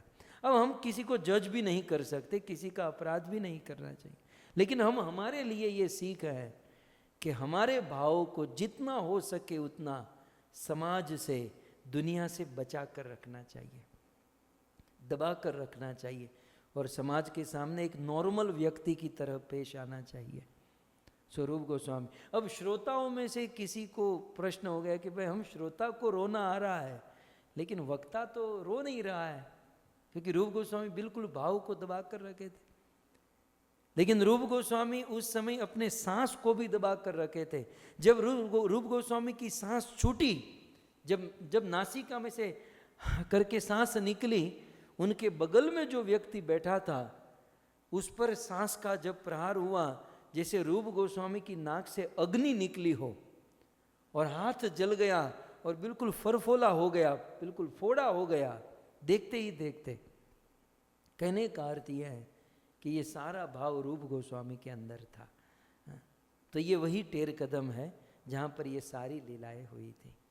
आइए अब टेढ़ कदम से हम आगे बढ़ते हैं श्रीमती राधा रानी के ससुराल में, हैं? हम चलते हैं श्रीमती राधा रानी का ससुराल जावट गांव में। तो अब हमारी यात्रा जो है जावट की ओर आगे बढ़ेगी। रूट आपके सामने मैं प्रस्तुत करूं। आशेश्वर महादेव से हम आगे बढ़ेंगे। आइए कीर्तन करते हुए हम जावट जाएंगे।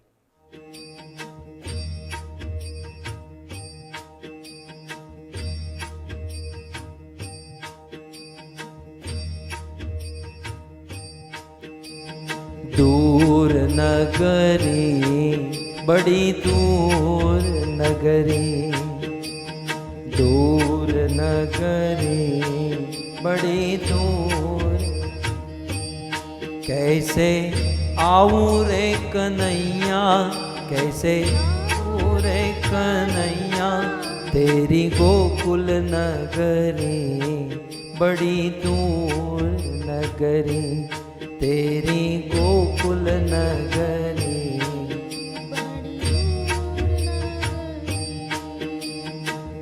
रात में आऊं तो काना डर मोह लागे, रात में आऊं तो काना डर मोह लागे, दिन में आऊं तो काना, दिन में आऊं तो देखे सारी नगरी बड़ी दूर नगरी, दूर नगरी बड़ी दूर नगरी, कैसे आऊं रे कन्हैया, कैसे आऊं रे कन्हैया, तेरी गोकुल नगरी बड़ी दूर नगरी, दूर नगरी बड़ी दूर। तो अब हमारी यात्रा टेढ़ कदम से चलते चलते चलते श्रीमती राधा रानी के ससुराल ऐसे जावट गांव में पहुंच चुकी है। आइए, जावट वो स्थान है जहां पर श्रीमती राधा रानी का विवाह हुआ है। भक्तों, भगवान श्री कृष्ण इस धरती पर आए हैं परकिया रस का आस्वादन करने के लिए। पति पत्नी के बीच में क्या प्रेम होता है, क्या भाव, क्या रस होता है, वो तो गौलोक में था। राधा और कृष्ण दोनों पति पत्नी हैं और पति पत्नी का आदान प्रदान तो गौलोक में था। लेकिन राधा का जन्म कहीं और, कृष्ण का जन्म कहीं और, दोनों संबंध में कुछ नहीं है, लेकिन दोनों एक दूसरे के लिए सब कुछ है। इस रस का, जिसे शास्त्रीय भाषा में परकिया रस कहते हैं, इस रस का आस्वादन करने के लिए राधा और कृष्ण इस धरती पर आए। इसलिए श्रीमती राधा रानी का विवाह किसी अन्य व्यक्ति के साथ हुआ। श्रीमती राधा रानी का विवाह जावट गांव में अभिमन्यु के साथ हुआ। महाभारत का अभिमन्यु नहीं, ब्रज का एक गोप था जिसका नाम था अभिमन्यु। हमारे शास्त्रों में कहा गया ये अभिमन्यु और कोई नहीं, भगवान श्री कृष्ण की परछाई से जिसका जन्म हुआ है। ये अभिमन्यु कृष्ण की परछाई है। तत्वतः अभिमन्यु भी कृष्ण ही है, वो कृष्ण की परछाई है। लेकिन कृष्ण को वह रस, वह आनंद, परकिया रस लेने के लिए इस प्रकार की लीला रची। और अभिमन्यु ने अपने पूरे जीवन काल तक राधा रानी को टच तक नहीं किया, राधा रानी को छुआ तक नहीं, वो छू ही नहीं सकता। ये केवल कृष्ण को परकिया रस का आस्वादन कराने के लिए अभिमन्यु, उनकी बहन कुटिला और उनकी माँ जटिला, जो इस जावट गांव में रहती थी, और भगवान श्रीमती राधा रानी इस गांव में बहू बनकर रहती थी। इस गांव का नाम जावट क्यों हुआ, सबसे यहां से हम शुरू करते हैं। यहां पर एक वट है, एक वृक्ष है, वट वृक्ष। राधा और कृष्ण प्रायः यहां पर मिलते रहते। यहां पर कहते हैं रास लीला भी हुई थी। और एक बार कृष्ण ने राधा को कहा कि राधा अब बहुत समय बीत गया है, तुम्हारे पति, तुम्हारे सास ससुर तुम्हारी राह देखते होंगे, राधा तुम यहाँ से जाओ, राधा तुम यहाँ से जाओ जाओ। कृष्ण के द्वारा बारंबार जाओ जाओ जाओ बोलने से इस गांव का नाम हुआ जाओ। तो पहले इस गांव का नाम क्या था? जाओ। एक्चुअली कृष्ण ने इसका नामकरण किया जाओ।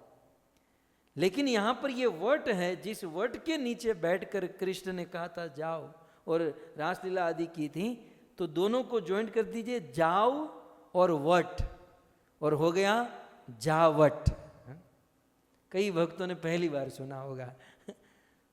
हम जावट जावट तो बहुत करते हैं, लेकिन ब्रज में अनेकों ऐसे कुंड हैं, सरोवर हैं, स्थान हैं। ये भगवान श्री कृष्ण की लीला और कृष्ण की वाणी से ब्रजवासियों ने उसे संजो कर रखा और इन सब का निर्माण किया है। उनमें से एक है ये जावट। तो जाओ और वट दोनों को मिला दो, हो गया जावट। तो ऐसे जावट में श्रीमती राधा रानी रहती थी और श्रीमती राधा रानी यहाँ पर बहू बनकर रहती थी। यहाँ पर भगवान श्री कृष्ण, अब तो राधा रानी बहू हो गई, उनका विवाह हो गया है, और कृष्ण को राधा से जब मिलना होता तो कृष्ण अनेकों रूप बना बना कर राधा रानी से मिलने के लिए आते थे। तो बहुत सारी लीलाएं हमारे आचार्यों ने अपने ग्रंथों में लिखी हैं। जितना समय है हम इन प्यारी प्यारी लीलाओं का श्रवण करेंगे। किस प्रकार से, देखिए, मन में तनिक भी किसी भी प्रकार का संशय और दोष मत लाइएगा, नहीं तो जितने कदम ऊपर चढ़े हैं उतने नीचे उतर जाएंगे। बिल्कुल भाव और श्रद्धा से सुनते चलिए, सुनते चलिए, इसी में हम सब की भलाई है, क्योंकि ये बहुत ऊंची लीला है।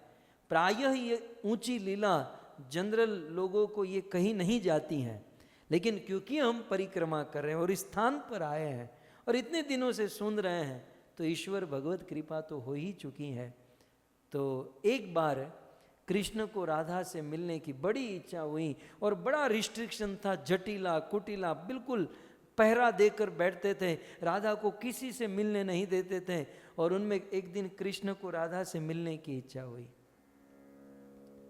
तो कृष्ण अब क्या करें, तो एक दिन कृष्ण चूड़ी बेचने वाले के रूप में आ गए। चूड़ी ले लो, चूड़ी ले लो, हमारे ब्रज में गाते हैं, मणिहारी का भेष बनाया, श्याम चूड़ी बेचने आया। मणिहारी का भेष बनाया, श्याम चूड़ी बेचने आया। हे झोली कंधे धरी, उसमें चूड़ी भरी। अब देखिए लीला बहुत सुंदर है।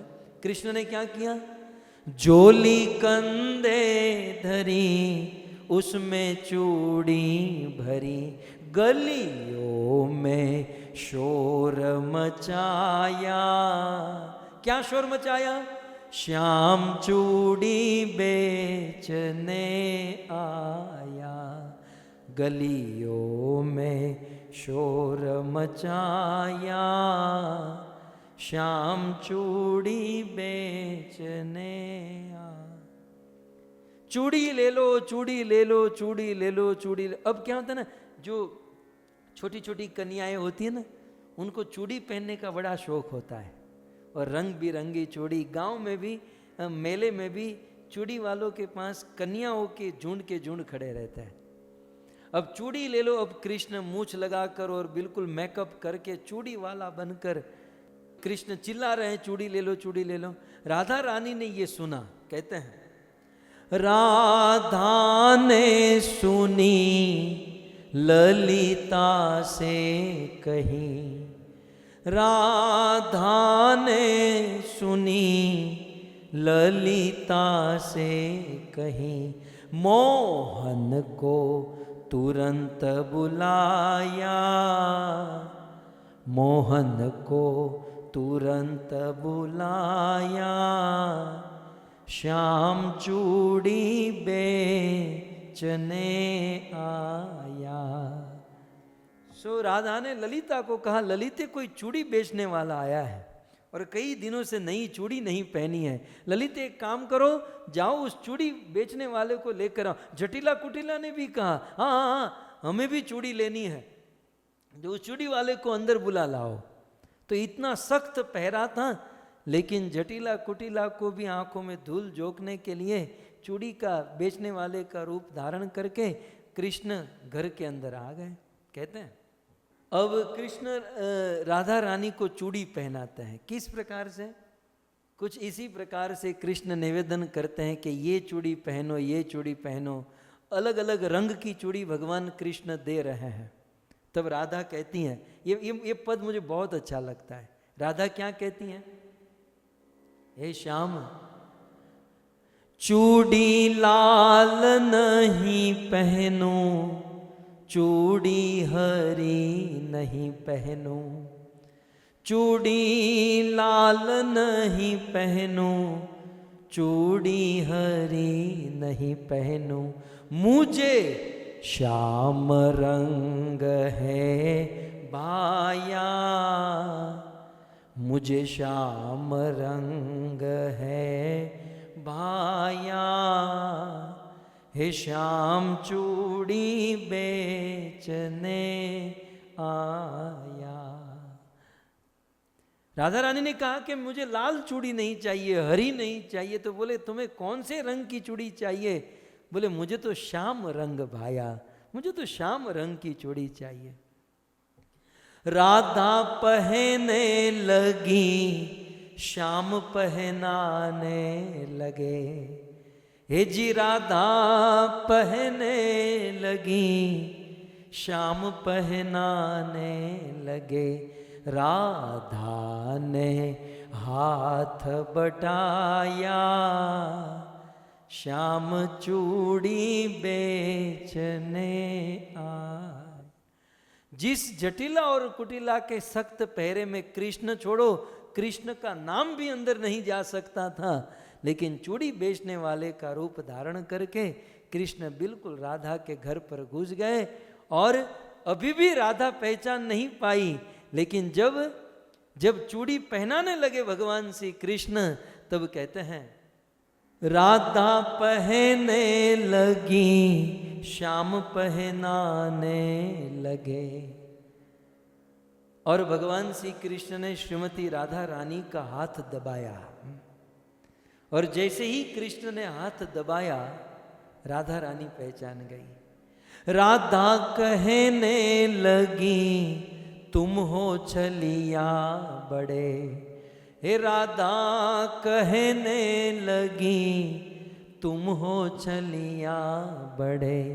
धीरे से हाथ दबाया, श्याम चूड़ी बेचने आया। इस प्रकार पर किया भाव विप्रलंब रस ब्रज में बह रहा था, और पर किया भाव में जैसे तैसे चूड़ी बनाने वाले का रूप धारण करके घर पर चले गए। और कई दिनों से न तो राधा को देखा था, न तो राधा को छुआ था। भगवान श्री कृष्ण चूड़ी बेचने के बाद, जटिला कुटिला में भी थोड़ा सा इन्वेस्ट करना पड़ा होगा। जटिला को 2-5 पहनाई, कुटिला को पहनाई, लेकिन बंदे का काम हो गया। तो इस प्रकार भगवान श्री कृष्ण सुंदर सुंदर लीला कर रहे हैं। विश्वनाथ चक्रवर्ती ठाकुर ने बहुत सुंदर इस परकिया रस की लीला का आस्वादन करवाया है।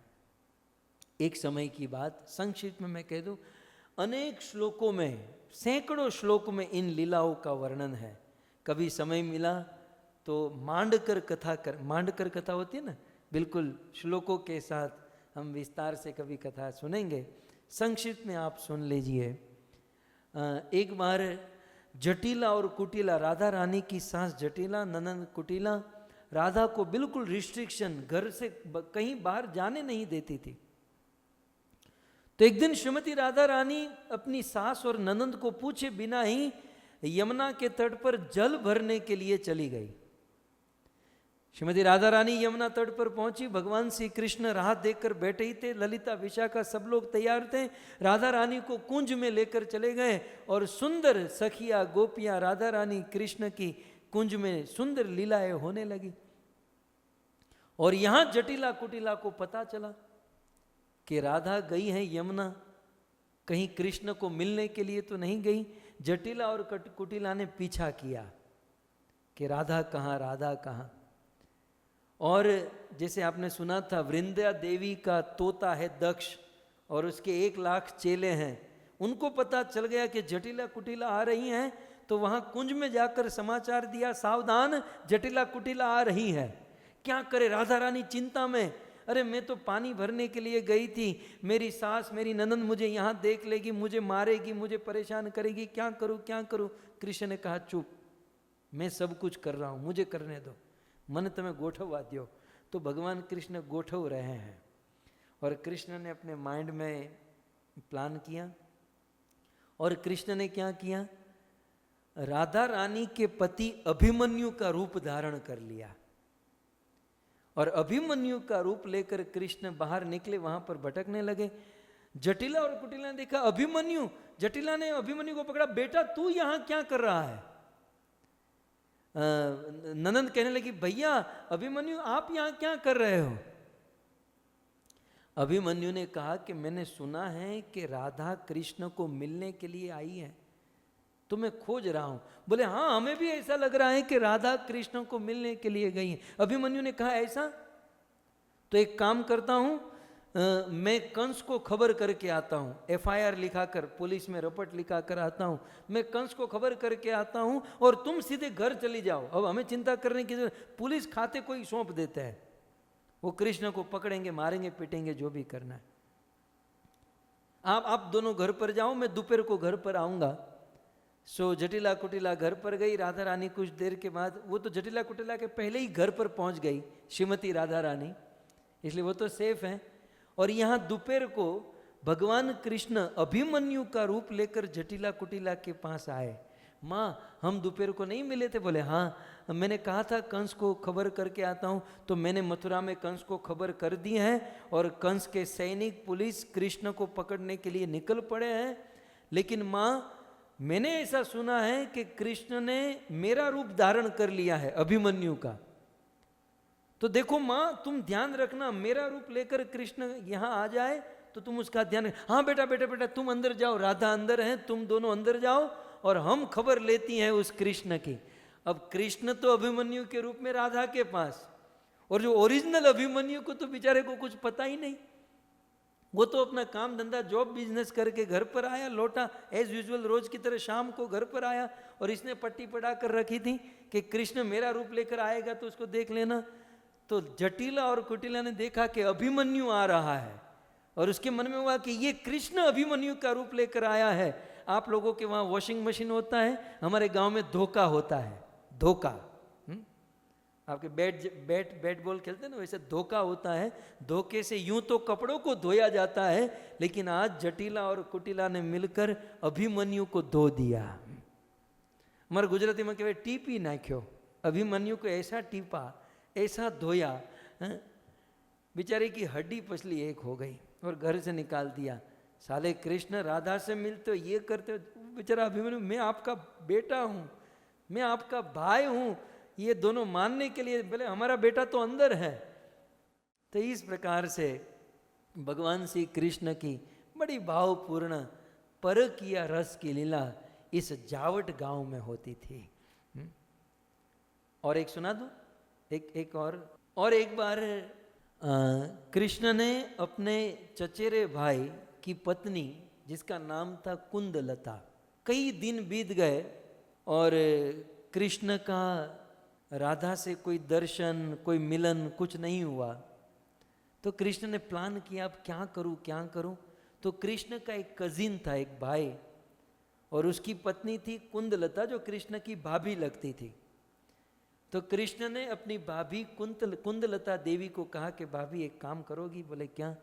बोले मुझे गोपी का ड्रेस पहना दोगी, पूरा गोपी जैसा बना सकती हो। कुंदलता ने कहा कि रोज तो मैं मेकअप करती हूँ, आज तुमको कर देती हूँ। तो बिल्कुल कुंदलता सखी ने कृष्ण को गोपी ड्रेस पहना दिया, गोपी बना दिया। और कृष्ण तो पुरुष में ही इतने सुंदर लगते हैं, जब गोपी बने तो बहुत सुंदर। अब कृष्ण ने कुंदलता को सारा प्लान दे दिया कि देखो मुझे राधा के पास लेकर जाओ, और ये पूरा पूरा पूरा पहले से ही बाय हार्ट करवा दिया कि ये प्लान करना है। अब कुंदलता सखी कृष्ण को गोपी का रूप पहनाकर, गोपी ड्रेस पहनाकर जावट इस राधा रानी के ससुराल में लेकर आई। और राधा रानी अपनी ललिता विशाखा गोपियों के पास सखियों के साथ बैठी थी। और उस समय ये कुंदलता कृष्ण को लेकर आई और कहा कि ये मेरी सखी है। और कृष्ण ने ये पहले से प्लान दिया था। बोले इसका नाम क्या है? बोले इसका नाम है कलावती। राशि नहीं बदली, कृष्ण से कलावती हो गया। बोले ये कलावती है। और कृष्ण भी बिल्कुल ऐसे ऐसे एक्टिंग कर रहे हैं स्त्री की तरह। तो कुंदलता ने कहा कि ये मेरी सखी है कलावती, और अभी अभी हेवन रिटर्न, स्वर्ग से बृहस्पति से संगीत विद्या पढ़कर आई है। इसने संगीत में टॉप किया है, बिल्कुल ये टॉप की सखी है। बृहस्पति इनके गुरु है और गंधर्व विद्या में बिल्कुल इसने मास्टर्स किया है, और ये बहुत सुंदर गाना गाती है। अच्छा, स्वर्ग में गाना सीख कर आई है, तो थोड़ा सुना दो गाना। तो इस प्रकार से जब गाना सुनने के लिए कहा तो भगवान श्री कृष्ण गाना सुनाने लगे। और वो जो रूप था मेरे पीछे, ये जावट गांव है और राधा रानी बैठी हैं, और ये मेरे पीछे आप देख सकते हैं भगवान श्री कृष्ण स्त्री बनकर गा रहे हैं।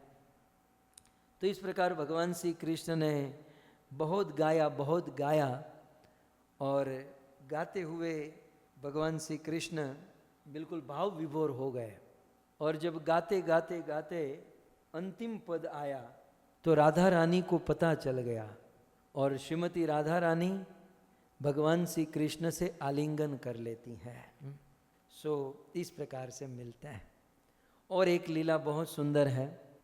एक दिन जावट में भगवान श्री कृष्ण चुपचाप राधा रानी के कमरे में घुस गए, छुप गए, और दरवाजा किया बंद। राधा ने कहा तो आप यहाँ ये क्या कर रहे हो? राधा ने चुपचाप रहो। घंटों पर राधा और कृष्ण ने चर्चा की, बातें की, और तब तक राधा रानी की ननंद और सास दरवाजा खटखटाती हैं, राधे दरवाजा खोलो, राधे दरवाजा खोलो। अब राधा रानी कृष्ण, मैं कह रही थी अब खोल कर क्या करूँ, ये मुझे डांटेगी, मारेगी, मेरा नाम बिगड़ेगा। कृष्ण ने प्लान दिया, रुको। कृष्ण ने कहा कि मैं काली देवी का रूप धारण कर लेता हूँ, कलकत्ते की काली। कृष्ण ने काली देवी का रूप, काली चद्दर ओढ़ ली। और कृष्ण को तो क्या देरी लगती है, जो भी रूप, काली देवी का रूप। बोले तुम 2-3 अगरबत्ती जलाओ, वो राधा गोविंद गौशाला का जो धूप है ना, वो धूप जलाओ, और करताल वो जो घंटी बजाओ। तो धूप जलाया, घंटी बजाई, और कृष्ण काली देवी का रूप लेकर खड़े रह गए। और राधा ने थोड़ा सा दरवाजा खोला, कृष्ण ने बिल्कुल पढ़ा कर रखा था। बोले अंदर क्या चल रहा है? बोले अंदर आपके बेटे के लिए काली देवी की पूजा कर रहे हूँ, और साक्षात माँ काली प्रकट हो चुके। ये दोनों ने थोड़ा सा दरवाजा खोल कर देखा, कृष्ण बिल्कुल जीभ बाहर निकाल कर, वो काली देवी निकालती है ना, लंबी जीभ बाहर निकाल कर काली के रूप में खड़े थे। बोले हाँ, साक्षात काली प्रकट हुई है। बोले आपके बेटे के लिए लंबी उम्र की प्रार्थना कर रहा हूँ, आप नहीं चाहती आपके बेटे के लिए प्रार्थना करो? नहीं बेटा अच्छे से प्रार्थना करो, अच्छे से खूब काली देवी को प्रसन्न करो। ऐसे करके बाहर से दरवाजा कर दिया बंद। और अंदर भगवान श्री कृष्ण और श्रीमती राधा रानी की मधुर। तो इस प्रकार से परक या रस में, जावट में बहुत सुंदर लीला। विश्वनाथ चक्रवर्ती ठाकुर ने एक बहुत सुंदर लीला लिखी है। वैसे बहुत विस्तार से हैं, एक एक पॉइंट इसके गौर करने लायक है। मैं केवल आपको इंडिकेट, क्योंकि हम सब जावट में आए हैं। एक बार यशोदा मैया गिफ्ट पैक कर रही थी, अभी क्रिसमस आ रही है ना, तो क्रिसमस का दिन था, दिवाली का दिन था, और बहुत बड़ा बक्सा पैक कर रही थी। और यशोदा के साथ एक उनकी दासी भी थी जो उसको हेल्प कर रही थी। बहुत सुंदर कंगन, चूड़ी, ये वो, बहुत बड़ा बक्सा था। तो कृष्ण सुबह सुबह उठे और जगकर माँ यशोदा से कहे, माँ ये सुबह से लेकर किसके लिए ये गिफ्ट बना रही हो, किसके लिए बॉक्स पैक कर रही हो? यशोदा ने कहा, देखो कान्हा, ये राधा हमारे घर पर आती हैं, तुम्हारे लिए भोजन पकाती हैं, और नया साल आ रहा है, और आज राधा का पति हमारे घर पर अभिमन्यु हमारे घर पर आ रहा है, तो मैं ये बॉक्स राधा के लिए तैयार कर रही हूँ, राधा को भेंट, उनको गिफ्ट देने के लिए। तब भगवान कृष्ण ने सोचा कि कई दिनों से राधा से मिले हुए बहुत दिन बीत गए, क्या करे क्या करे। वो जो दासी थी उनको कुछ पैसे वैसे दिए, चक्कर चलाकर दासी को बाहर निकाल दिया। कृष्ण ने उस बॉक्स में जितना भी माल सामान यशोदा मैया ने डाला था, सारा सामान दासी को दान में दे दिया, बोले तुम रखो। और कृष्ण स्वयं उस बॉक्स में बैठ गए और दासी को कहा ऊपर से बिल्कुल सील पैक कर दो, टाइट बंद कर दो। तो भगवान श्री कृष्ण स्वयं उस बॉक्स में बैठ गए, वो माल दासी को दे दिया। दास उसको, यशोदा ने कहा था कि इसमें सब कुछ भर के उसको पैक कर देना, तो उन्होंने पैक कर दिया। अब कृष्ण बॉक्स में दासी माल लेकर चली गई, और कुछ देर के बाद राधा रानी का पति अभिमन्यु आया। यशोदा मैया ने बड़ा स्वागत किया, भोजन कराया, सब कुछ हुआ, और कहा कि बेटा राधा बहुत सेवा करती हैं, राधा के लिए हमने कुछ भेंट बनाई है, वो सामने बक्सा पड़ा है, जरा उसे अपने साथ में लेकर जाना है। अभिमन्यु को तो लड्डू फूटने लगे कि हमें तो ऐसा था कि मुफ्त में काम कराती हैं, लेकिन हमारे लिए इतनी बड़ी भेंट, इतनी बड़ी गिफ्ट। अभिमन्यु गया उस बक्से को उठाने के लिए, बक्सा हिला भी नहीं। विचार करो, करोड़ों करोड़ों ब्रह्मांड जो अपने जठर में धारण करके बैठा है, उस भगवान को उठाने का प्रयास कर रहा है, लेकिन अभिमन्यु के मन में उत्साह था कि इसमें बहुत सोना, गहना, चांदी, हीरे मोती होंगे। जैसे तैसे अभिमन्यु ने उठा लिया, और लड़खड़ाते हुए अभिमन्यु बक्सा हाथ में लेकर नंद गांव से निकला। चलते चलते चलते, वजन तो बहुत लग रहा था, लेकिन मन में उत्साह था कि इसमें हीरा होगा, मोती, रियल गोल्ड होगा, और बहुत बहुत महंगे गहने होंगे। यह सोचकर अभिमन्यु जैसे तैसे उठाकर धीरे धीरे धीरे धीरे नंद गांव से जावट पहुंच गया। जटिला कुटिला ने कहा, ये बक्सा बोले नंद रानी ने भेंट दिया है, गिफ्ट दिया है। अच्छा, बहुत अच्छी बात है। बोले अपने कमरे में रख दो। वो बक्सा अभिमन्यु ने अपने कमरे में रखा, और अपनी पत्नी राधा से कहा, राधे, नंद रानी ने तुम्हारे लिए गिफ्ट भेजी है, और कहा है कि राधा को ही अपने हाथों से खोलने के लिए कहना। तो जरा खोलकर देखो क्या है। मैं स्नान करने के लिए जाता हूँ। अभिमन्यु स्नान करने चले गए। जटिला कुटिला बाहर है। राधा ने खिड़की बंद की, और ललिता, विशाखा, राधा की जितनी गोपियाँ सखियाँ थीं उस बक्से को घीर कर बैठ गई। विश्वनाथ चक्रवर्ती ठाकुर लिखते हैं कि बक्से को घीर कर सारी सखियाँ, और एक्साइटमेंट है कि यशोदा मैया ने क्या भेजा होगा, क्या भेजा होगा। तो जैसे होता ना, ये बड़े बड़े लोग बॉक्स को हमारे जैसे फाड़ देते हैं क्या अंदर, लेकिन बड़े बड़े तो ऐसे जेन्युइनली खोलते हैं। ऊपर से एक सेलोटेप निकालते हैं, फिर दूसरी निकालते हैं, फिर बक्से को भी कुछ नहीं होना चाहिए, ऐसे धीरे धीरे खोलते हैं। तो ऐसे धीरे धीरे बक्सा, वो सेलोटेप निकाली, ऐसे धीरे धीरे खोला। विश्वनाथ चक्रवर्ती ठाकुर लिखते हैं कि सारी गोपियाँ घिर कर बैठी थी, और बक्सा जब खुला तो जब जैसे खुला तो अंदर से करोड़ों करोड़ों सूर्य का प्रकाश निकला। इतना प्रकाश, भयंकर प्रकाश निकला, और उस प्रकाश के कारण सभी गोपियों की, राधा रानी, ललिता, विशाखा, सबकी आंखें बंद हो गई। और उस प्रकाश में से कृष्ण निकले। आंखें बंद तो सबकी थी। सभी गोपियों के गाल पर चुंबन किया, और श्रीमती राधा रानी को कृष्ण ने दर्शन दिया। और राधा ने देखा कि मेरा पति किसको उठा कर लाया है। तो भगवान श्री कृष्ण के साथ खूब इस प्रकार से मिलन हुआ, और खूब परखिया रस का आस्वादन इस जावट में किया। तो इस प्रकार से हम सब लोग इस जावट क्षेत्र में पहुँचे हैं। तो यहाँ जावट में ये सारी लीलाएं हुई हैं। जावट में बहुत सुंदर मंदिर हैं, राधा कांत मंदिर। तो आप सभी भक्त राधा कांत जी का दर्शन कर सकते हैं। ये राधा कांत का दर्शन। तो इस प्रकार से जावट का दर्शन करते हुए हम सब परिक्रमा मार्ग में आगे बढ़ते हुए जावट से सीधे सीधे आगे चले, और परिक्रमा करते करते हम सब कोकिला वन में पहुंच गए हैं। तो हमारी यात्रा 19वें दिन में जावट में ज़्यादा समय बिताया, तो अब हम सब लोग कोकिला वन में पहुंच गए हैं। तो हमारा 19वें दिन का जो पड़ाव है कोकिला वन में है। तो आप, ये बहुत सुंदर वन है, सुंदर मधुर वन है। यहाँ पर शनि देव जी का मंदिर और बहुत सारी बातें हैं। तो कल हम कोकिला वन का दर्शन करके फिर आगे की यात्रा की ओर प्रयाण करेंगे। सो कोकिला वन का दर्शन हम कल करेंगे और कल परिक्रमा को आगे बढ़ाएंगे। आज मैं धन्यवाद करना चाहूँगा आप सभी भक्तों का कि आप सभी भक्तों ने बड़े भाव से, प्रेम से, श्रद्धा से इस कथा को सुना और इस यात्रा में भाग लिया। भूरी भूरी धन्यवाद। ग्रंथराज श्रीमद् भागवतम महापुराण की ब्रजमंडल 84 कोष परिक्रमा की परम पूज्य राधा गोविंद गोस्वामी महाराज की, जगत गुरु श्रील प्रभुपाद की, निताई गौर प्रेमानंदे। जय जय श्री राधे, जय जय श्री राधे, जय जय श्री राधे श्याम। ईश्वरं सच्चिदानन्दरूपं लसत्कुण्डलं गोकुले व्रजमानम्। मामेश्वरं सच्चिदानन्दरूपं लसत्कुण्डलं गोकुले व्रजमानम्।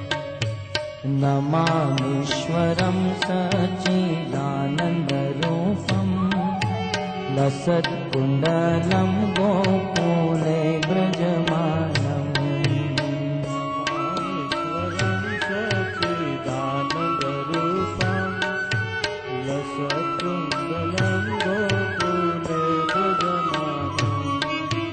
यशोदाभियोलुखलाधवमानम्,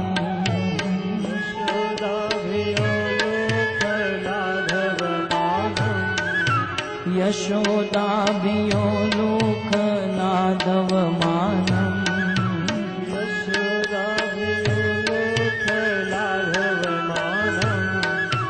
परामृष्टमत्यन्ततो धृत्यगोप्या,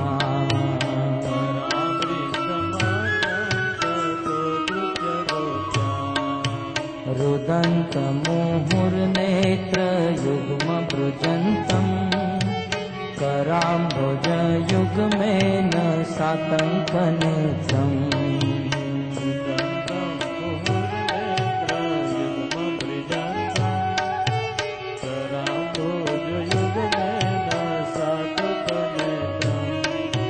रुदन्तमुहुर्नेत्रयुग्मभृजन्तम् कराम्बुजयुग्मेन सातङ्कनेत्रम्।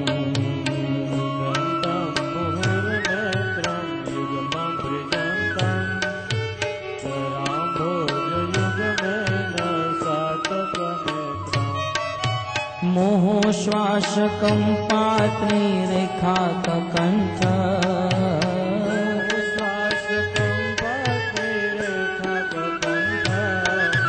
मोहश्वासकं पात्रीरेखाककण्ठ।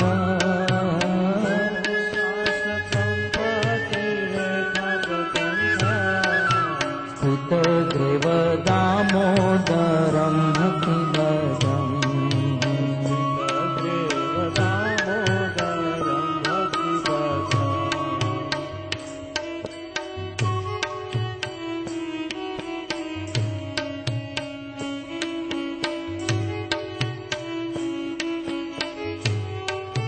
स्तुतिदीक्ष्वलीलाभिरानन्दकुण्डे स्वघोषं निमाजन्तमाख्यापयन्तम्।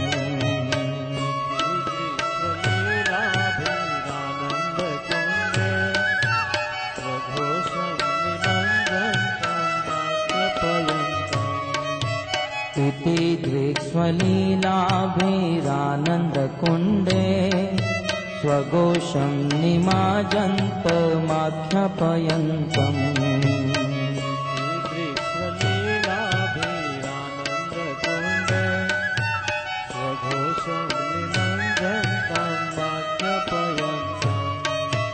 तदीयशितागेषु भक्तजितत्वम्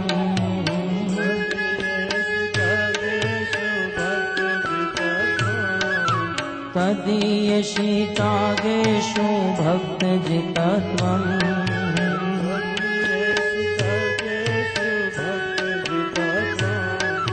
पुनः प्रेमतस्तं शतावृत्तिवन्दे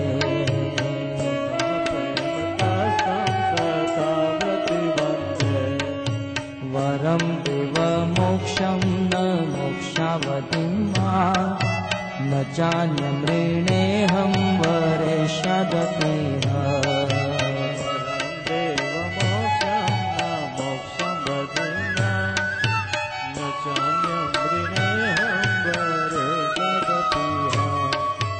वरं देवमोक्षं न मोक्षावतिं वा न चान्यवृणेऽहं वरेष्यादपीह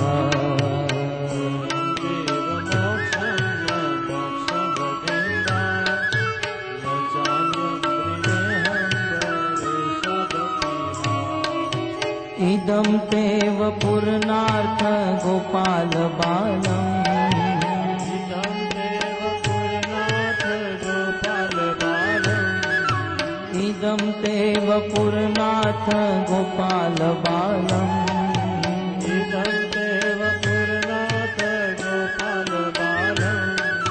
सदा मे मनस्या विरक्तं मन्ये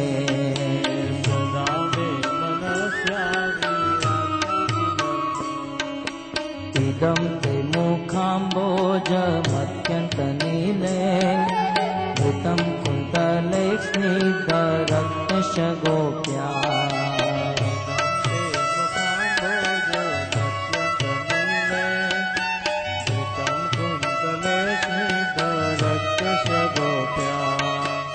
मोहचुम्बितं बिम्बरक्ताधरं मे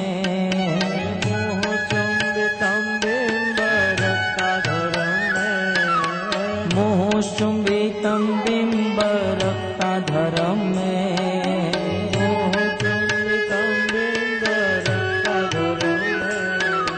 मनस्य विरास्ता मालं लक्ष्यलाभे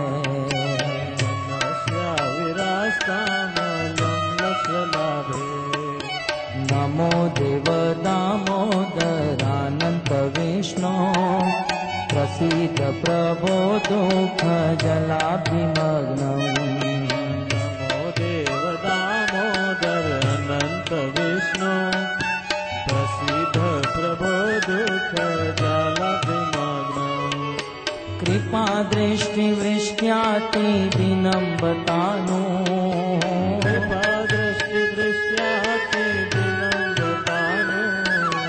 कृपा दृष्टिवृष्ट्याति दिनं बतानु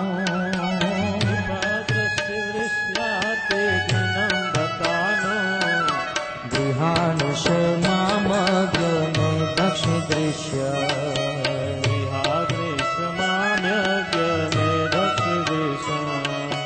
कुबेरात्मजो बत मुख्यवयत्व त्वया मकितो भक्ति भाजो कृतो च कुबेरात्मजो बत मुख्यवयत्व त्वया मकितो भक्ति भाजो कृतो च तथा प्रेम भक्ति स्वकाम्य प्रयच्छ तथा प्रेम भक्ति स्वकाम्य प्रयच्छ तथा प्रेम भक्ति स्वकाम्य प्रयच्छ तथा प्रेम भक्ति स्वकाम्य प्रयच्छ नमो क्षेत्रहो मे श्री दामोदरे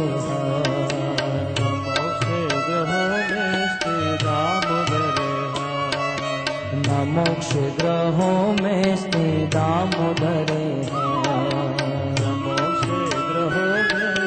दामोदरे नमस्ते स्तुदाम्ने स्फुरदीप्तिदाम्ने त्वदीयोदरायात् विश्वस्य दाम्ने नमस्ते स्तुदाम्ने स्फुरदीप्तिदाम्ने त्वदीयोदरायात् विग्रहायात विश्वस्य धाम्ने नमो राधिकायै त्वदीया प्रियायै नमो राधिकायै त्वदीया प्रियायै नमो राधिकायै त्वदीया प्रियायै नमो राधिकायै त्वदीया प्रियायै नमो राधिकायै त्वदीया प्रियायै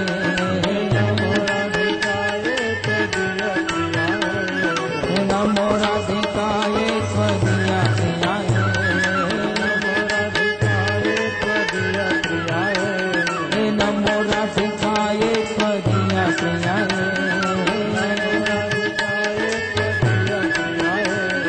नमो राधिकायै त्वदीया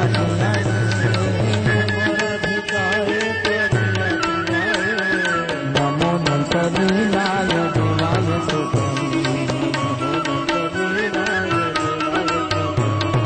नमो नंतलीलाय देवाय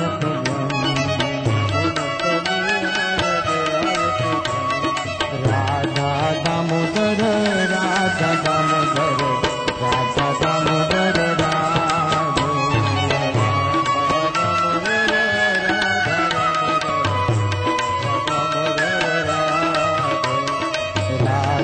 दामोदर राधा दामोदर राधा दामोदर राधे राधा दामोदर राधा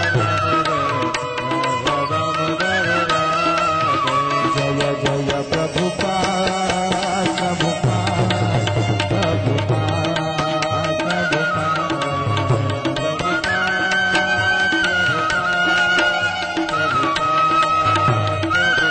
नित्य गौर हरि हरि हरि बोल नित्य गौर हरि